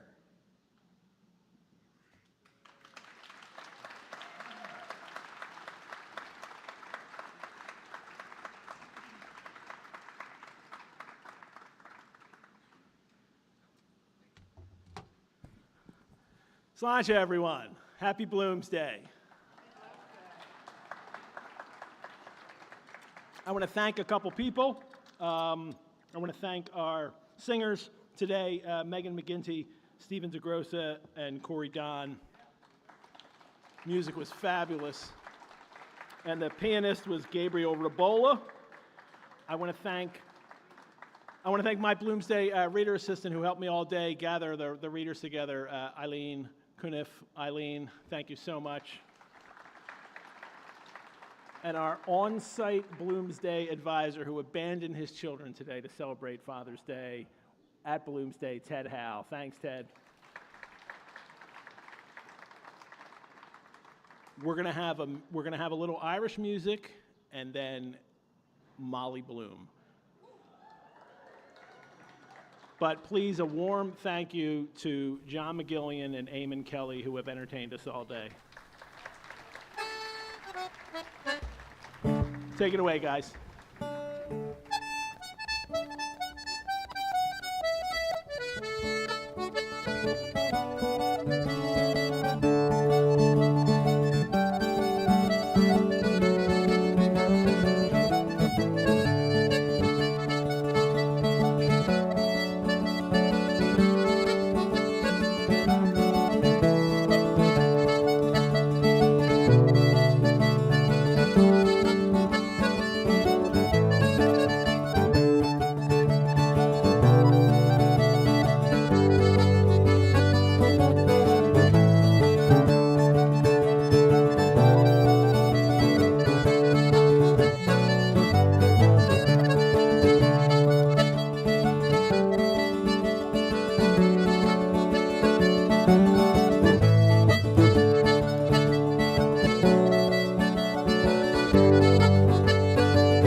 Good evening, everyone.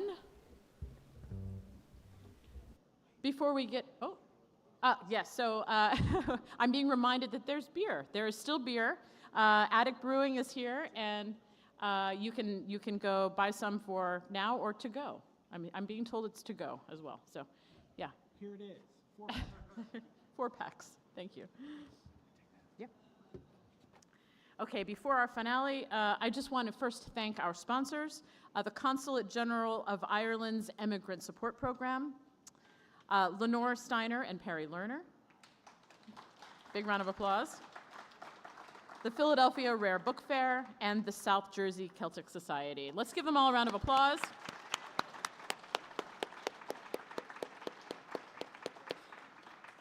I want to say thanks to our community table, our community sponsors who've been over here all day in the sun. Let's give them a big round of applause.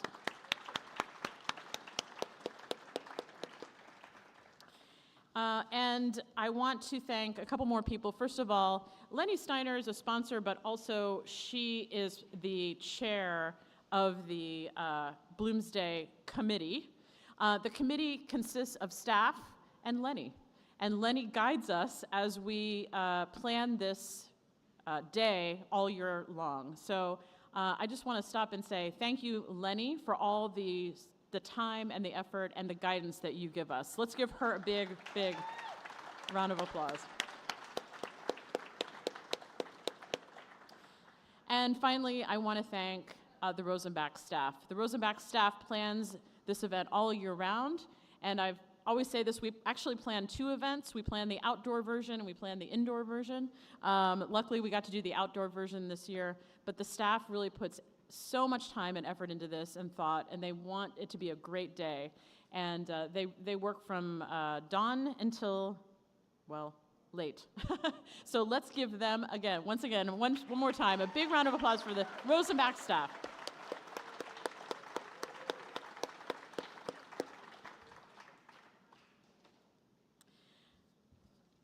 Kirsten Quinn is an acclaimed professional local actor and a college professor at the Community College of Philadelphia. She has performed at various theaters throughout Philadelphia and the surrounding areas, including the Wilma, the Lantern, Interact Theater, Theater in the X, the Philadelphia Artists Collective, EGPO Classic Theater, the IRC, ISIS Productions, Montgomery Theater, and many others. She is a co-founder and producer for the Irish Heritage Theater and has done many Irish plays with the company, including Molly Sweeney, for which she won the Philadelphia Critics Award for Best Actress. Last year, she gave a brilliant reading, and this year, we are very happy to have Kirsten Quinn return to read the Molly Bloom chapter of Joyce's Ulysses. Please join me in welcoming Kirsten Quinn.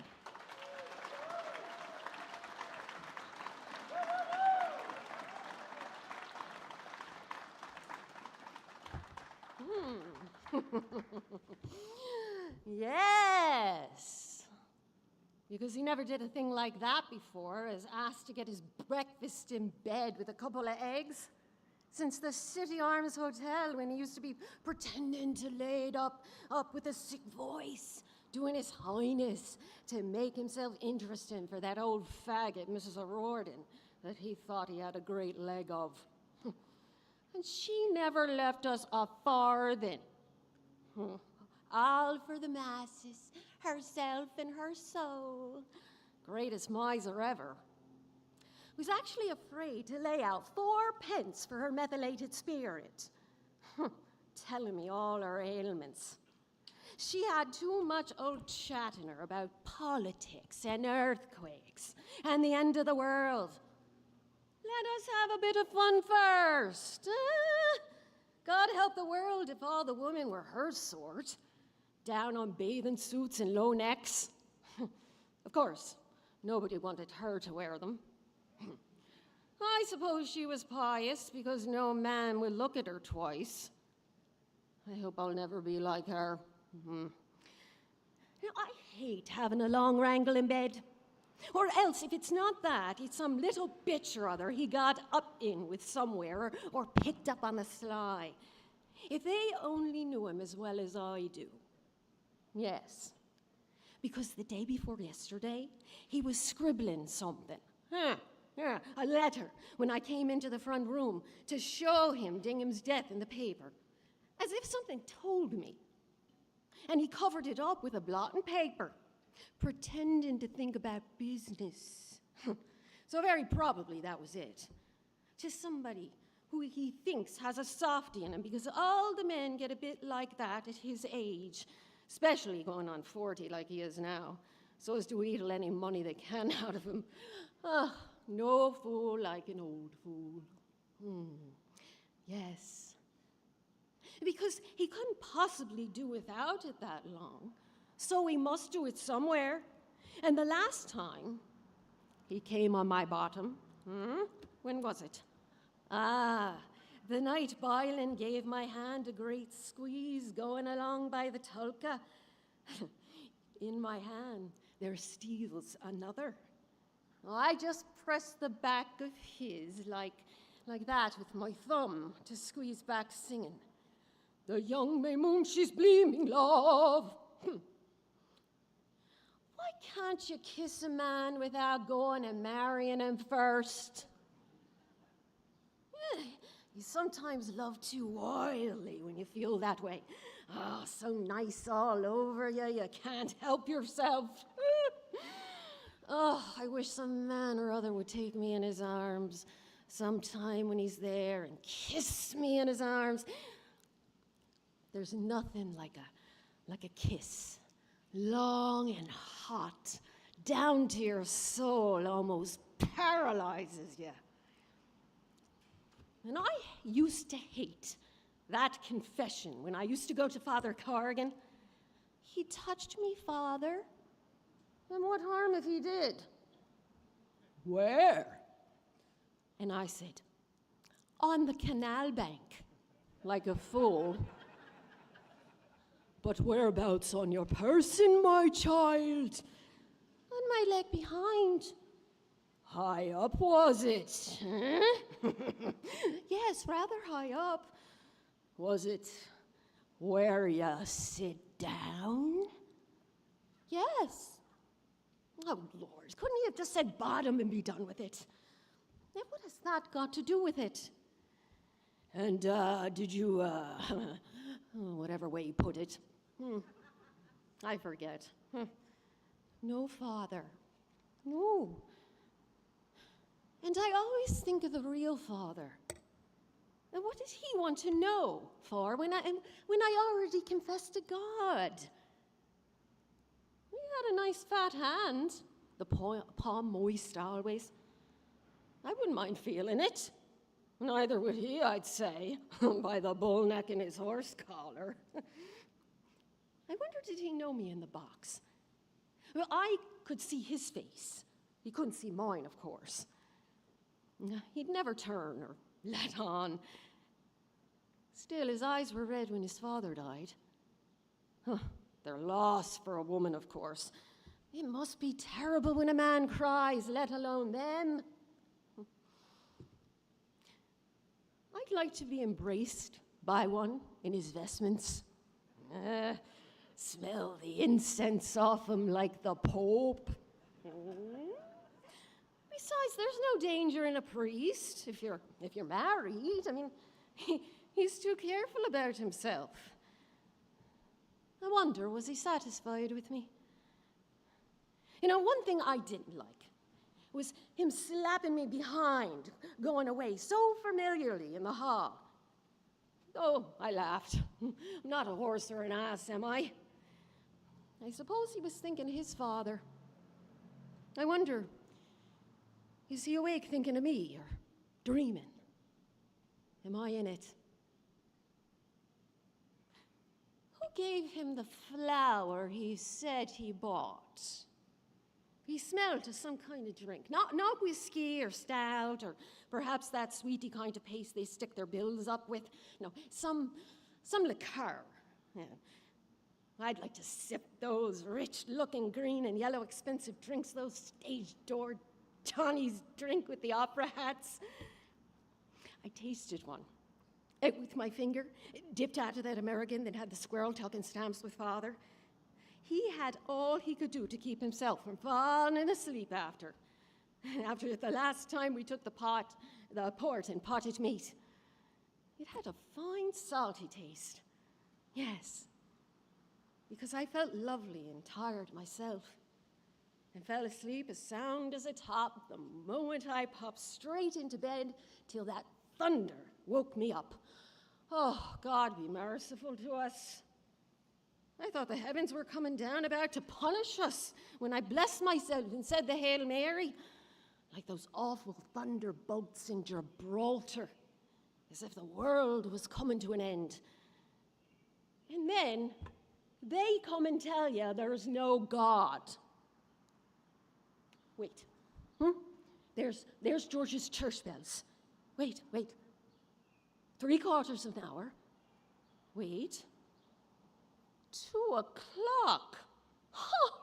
Well, that's a nice hour of the night for him to be coming home at to anybody. Climbing down into the area. You know, if anybody saw him, I'll knock him off that little habit tomorrow. First, I'll look at his shirt to see. Or I'll see if he still has that French letter in his pocketbook. I suppose he thinks I don't know deceitful men. All their 20 pockets aren't enough for their lies. Well, then why should we tell them? Even if it's the truth, they don't believe us. Then, tucked up in bed like those babies in the aristocrat's masterpiece, he brought me another time, as if we hadn't had enough of that in real life, without some aristocrat or whatever his name is disgusting you more at those rotten pictures. Children with 2 heads and no legs. Ugh. You know, that's the kind of villainy they're always dreaming about, with not another thing in their empty heads. They ought to get slow poison, the half of them. Then tea and toast for him, buttered on both sides, and new laid eggs. No, I suppose I'm nothing anymore, when I wouldn't let him lick me in Hollis Street one night. And man, tired as ever. Hey, for the one thing, he slept on the floor half the night, naked the way the Jews used to when somebody dies belonged to them. And he wouldn't eat any breakfast or speak a word, wanting to be petted. So I thought I stood out enough for one time, and I let him. He does it all wrong, too. Now, thinking only of his own pleasure, why his tongue's too flat, or I don't know what. You know, he forgets that we, and then I, don't. I'll make him do it again if he doesn't mind himself and lock him down to sleep in the coal cellar with the black beetles. I wonder, was it her? That Josie off her head. That barmaid he does. Of course, his wife's always sick or going to be sick or getting the better of it. And has a good-looking man still, though he's getting a bit gray over the years. They're a nice lot, all of them. Well, they're not going to get my husband again into their clutches if I can help it. They're making fun of him behind his back. I know well when he goes on with his idiotic, because he has sense enough not to squander every penny piece he earns down their gullets and looks after his wife and family. Good for nothings. Poor Paddy Dingham, all the same. I'm sorry in a way for him. What are his wife and 5 children going to do unless it was insured? Comical little teetotum, always stuck up in some pub corner, and her and her son waiting. Bill Bailey, won't you please come home? Oh, what was the good of going into mourning for it? For what was neither one thing or another. The first cry was enough for me. I heard the death watch, too, ticking in the wall. Of course, he'd insisted in going into mourning for the cat. I suppose he's a man by this time. He was an innocent boy then, and a darling little fella in his Lord Fauntleroy suit and curly hair, like a prince on the stage when I saw him at Matt Dillon's. He liked me too. I remember they all do. Wait, by God, yes, wait! Yes, hold on. No, he was in the cards this morning when I laid out the deck. A union with a stranger, neither dark nor fair, you met before. But I thought it meant him. But he's no chicken or a stranger either. Besides, my face was turned the other way. And what was the seventh card after that? The 10 of spades for a journey by land. Then there was a letter on its way. Huh? And scandals, too. Yeah? The 3 of queens and 8 of diamonds for a rise in society. Yes. Wait, it all came out. And 2 red 8s for new garments. Huh, look at that. And didn't I dream something, too? Yes, there was something about poetry in it. I hope he hasn't long, greasy hair. Hanging in his eyes, or standing up like a red Indian. What do they go about like that for, only getting themselves and their poetry laughed at? I always liked poetry when I was a girl. First, I thought he was a poet like Lord Byron, and not an ounce of it in his composition. I thought he was quite different. I wonder, is he too young? He's about, 88. I was married 88. Millie is 15 yesterday, 89. But what age was he then at Dillon's? 5 or 6, about 88. Well, I suppose he's 20 or more. I'm not too old for him if he's 23 or 24. I hope he's not that stuck-up university sort. No. Otherwise he wouldn't go sitting down in the old kitchen with him, taking Epps cocoa and talking. Of course, he pretended to understand it all. He probably told him he was right out of Trinity College. He's very young to be a professor. I hope he's not a professor like Goodwin was. He was a patent professor of John Jameson. They all write about some woman in their poetry. Now, I suppose he won't find many like me, where softly sighs of love the light guitar, where poetry is in the air, the blue sea and the moon shining so beautifully, coming back on that night boat from Tarifa, the lighthouse at Europa Point.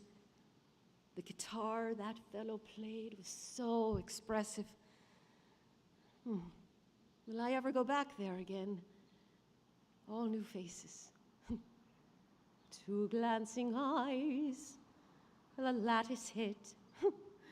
I'll sing that for him. Yeah, they're my eyes if he's anything of a poet.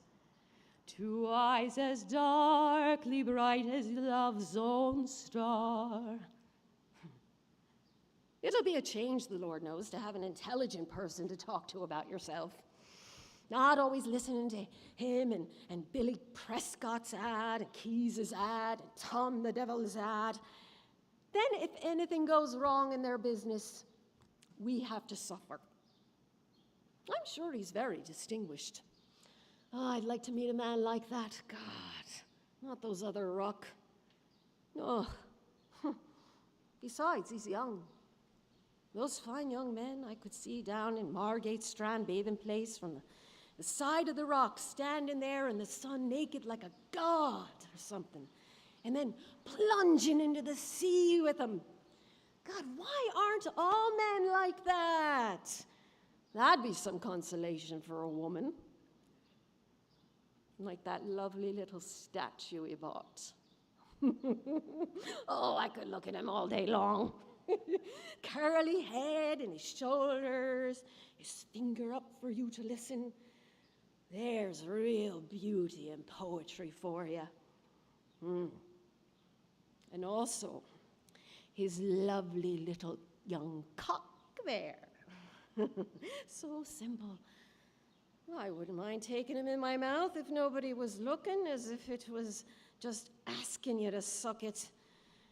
So clean and white he looks with his boyish face. I would too, in half a minute. And even if some of it went down. What? No, it's only like gruel or dew. But there's no danger. Besides, he'd be so clean compared to what those pigs of men, I suppose, never dream of washing from one year's end to the other. Most of them. Only that's what gives the women their mustaches. I'm sure it'll be grand if I can only get in with some handsome young poet at my age. I'll throw him the first thing in the morning till I see if the wish card comes out. Or I'll try pairing the lady herself and see if he comes out. I'll read and study all I can find, or I'll learn a bit off by heart if I knew who he likes, so he won't think me stupid. If he thinks that all women are the same, and I can teach him the other part, I'll make him feel all over him till he half faints under me. Then he'll write about me, lover and mistress, publicly too. Yeah, with our 2 photographs in all the papers when he becomes famous. Oh, but then what am I going to do about him then? No, that's no way for him. He has no manners and no refinement, nor know nothing in his nature. I mean, slapping us behind like that on my bottom because I didn't call him Hugh? The ignoramus doesn't know poetry from a cabbage. That's what you get for not keeping them in their proper place. Pulling off his shoes and trousers there on the chair before me, so barefaced without even asking permission. And then standing out that vulgar way in that half of the shirt they wear to be admired like a priest or a butcher or those old hypocrites in the time of Julius Caesar. Of course, he's right enough in his way to pass the time as a joke. Sure, you might as well be in bed with what? A lion! God, I'm sure he'd have something better to say for himself, an old lion would. Oh well. I suppose it's just because they're so plump and tempting in my short petticoat. Couldn't resist. They excite myself sometimes. Oh, it's well for all men, all the amount of pleasure they get off a woman's body. You know, we're so round and white for them always. God, I wish I was one of them for a change.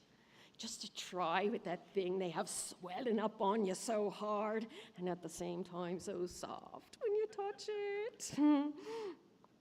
My Uncle John has a thing long. I heard those corner boys saying, passing the corner of Marlborough Lane. My Aunt Mary has a thing hairy. Because it was dark and they knew a girl was passing. Didn't make me blush. Why should it either? It's only nature.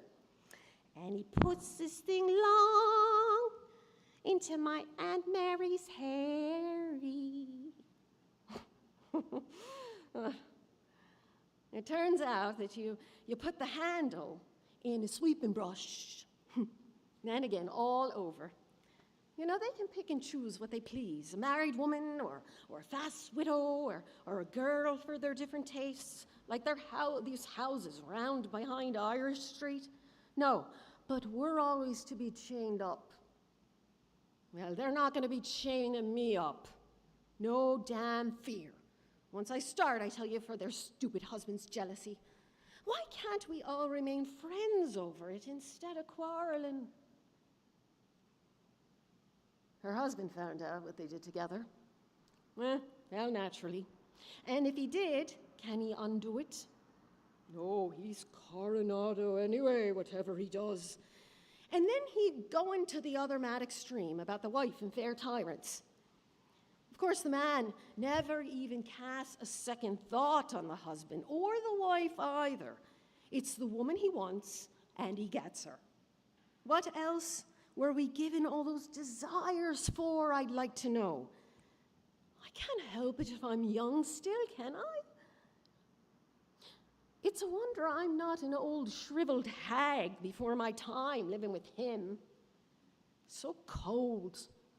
Never embracing me except sometimes when he's asleep, the wrong end of me. Not knowing, I suppose, what he has. Any man that'd kiss a woman's bottom, I'd throw my hat at him.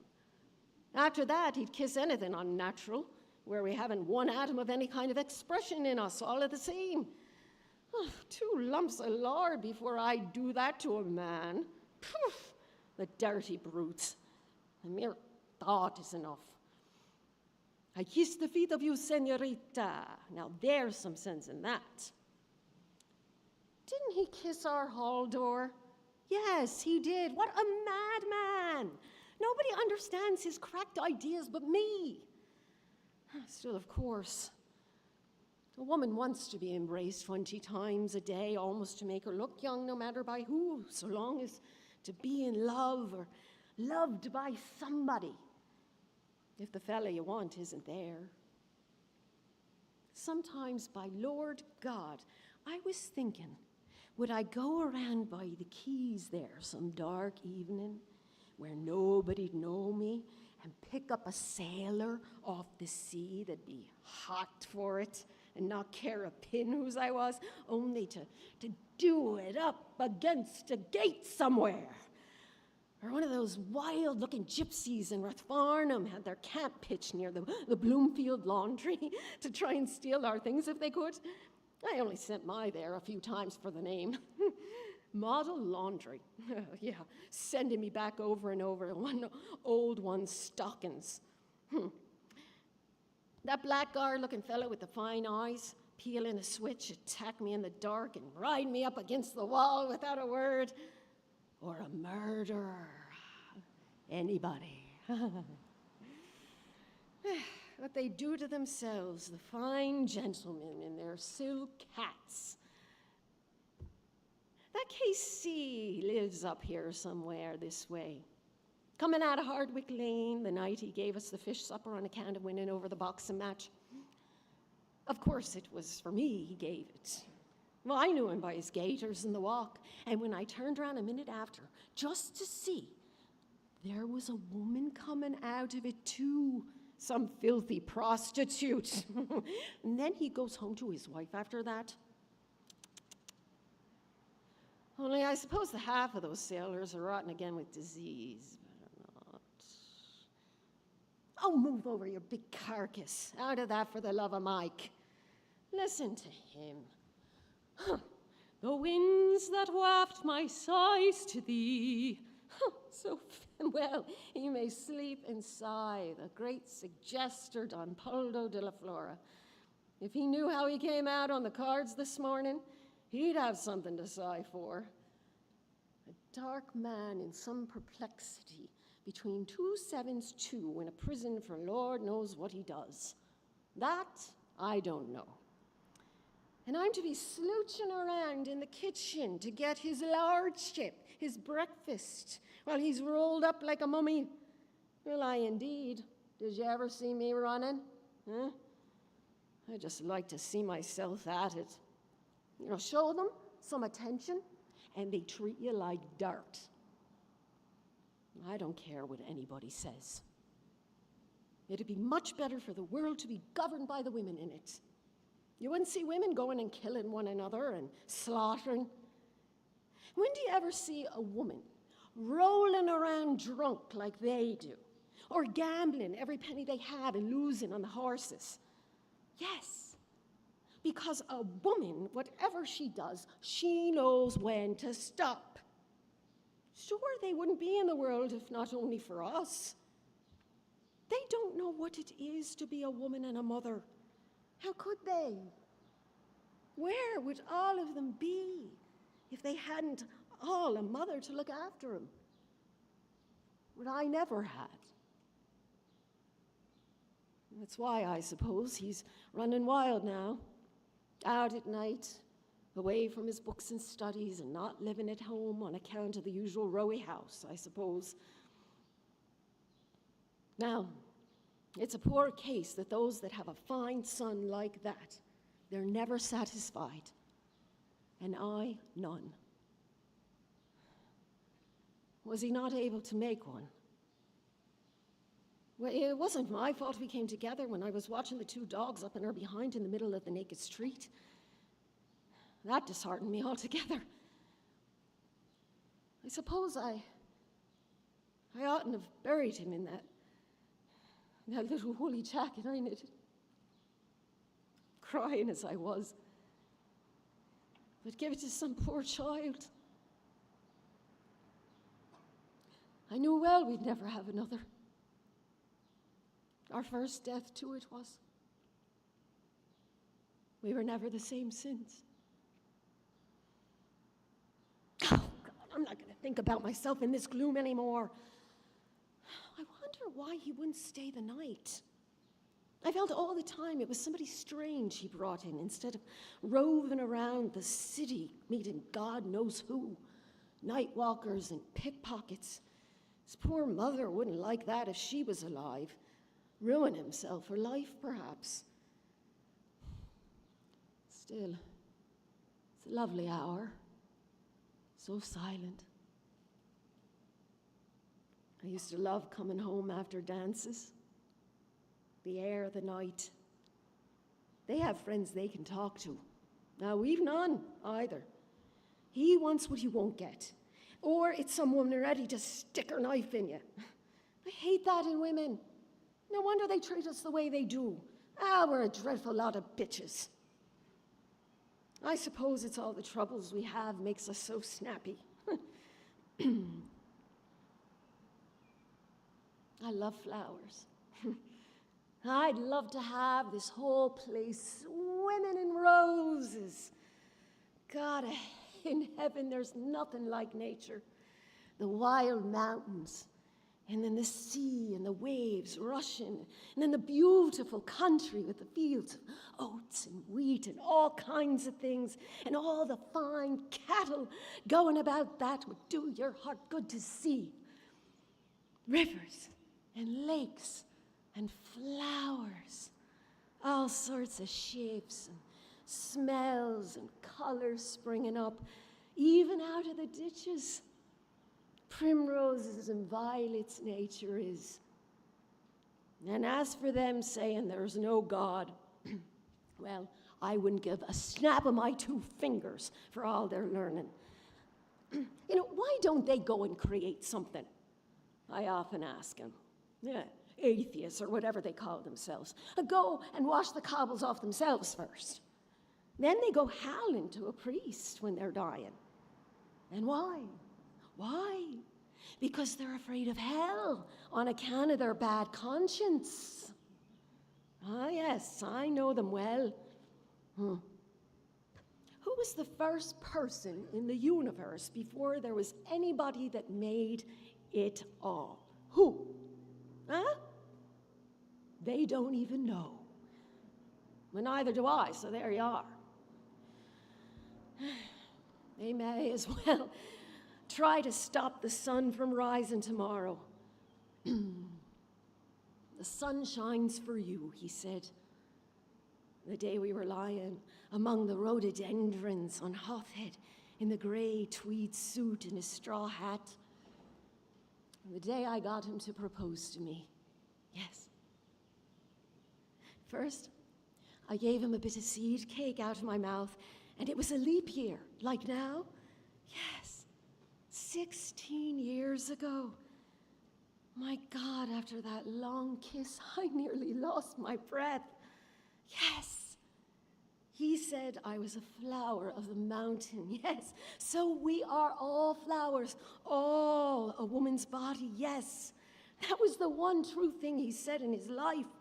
And the sun shines for you today. Yes, that was why I liked him. Now, because I saw he understood or felt what a woman is.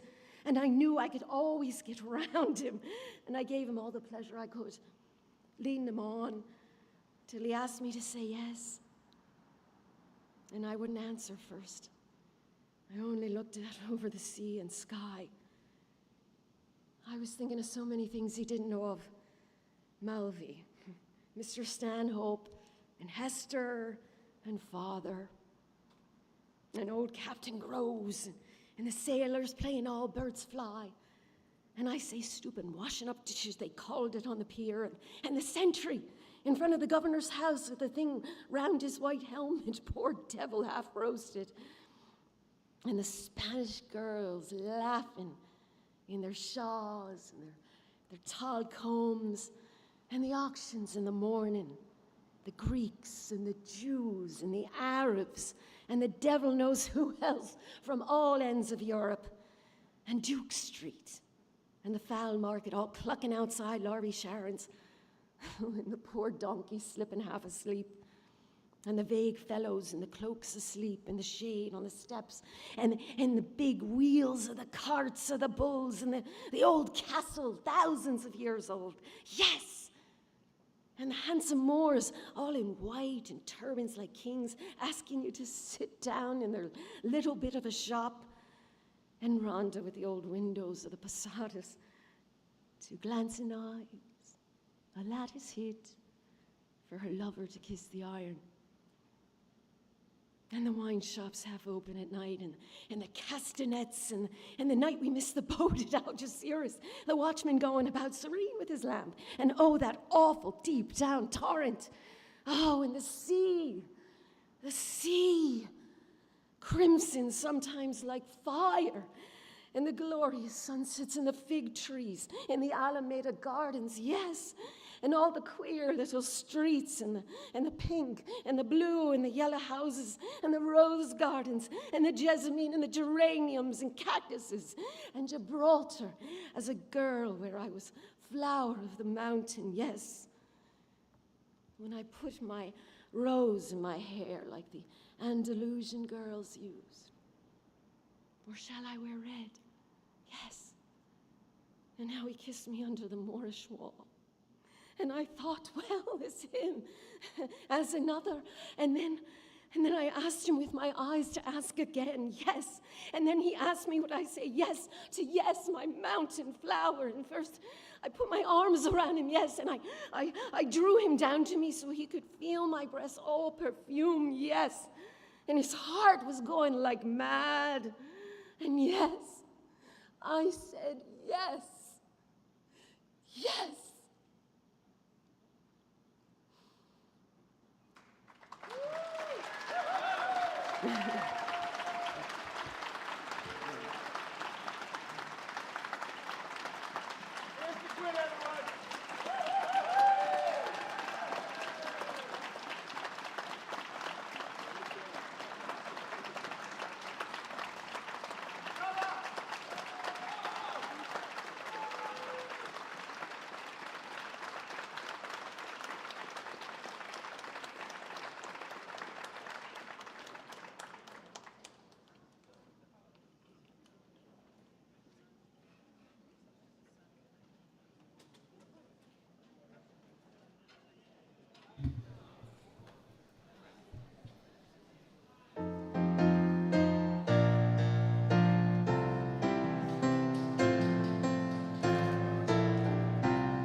In the dear dead days beyond recall, when on the world the mist began to fall, out of the dream that rose in happy throng, Lord, to our hearts love sang an old sweet song, and to the dusk where fell the firelight gleam, softly it wove itself into a dream.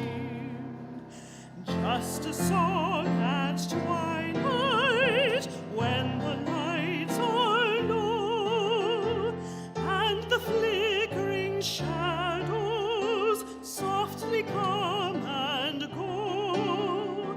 Though the heart be weary, sad the day and long, still to us at twilight love's old sweet song comes, love's old sweet song.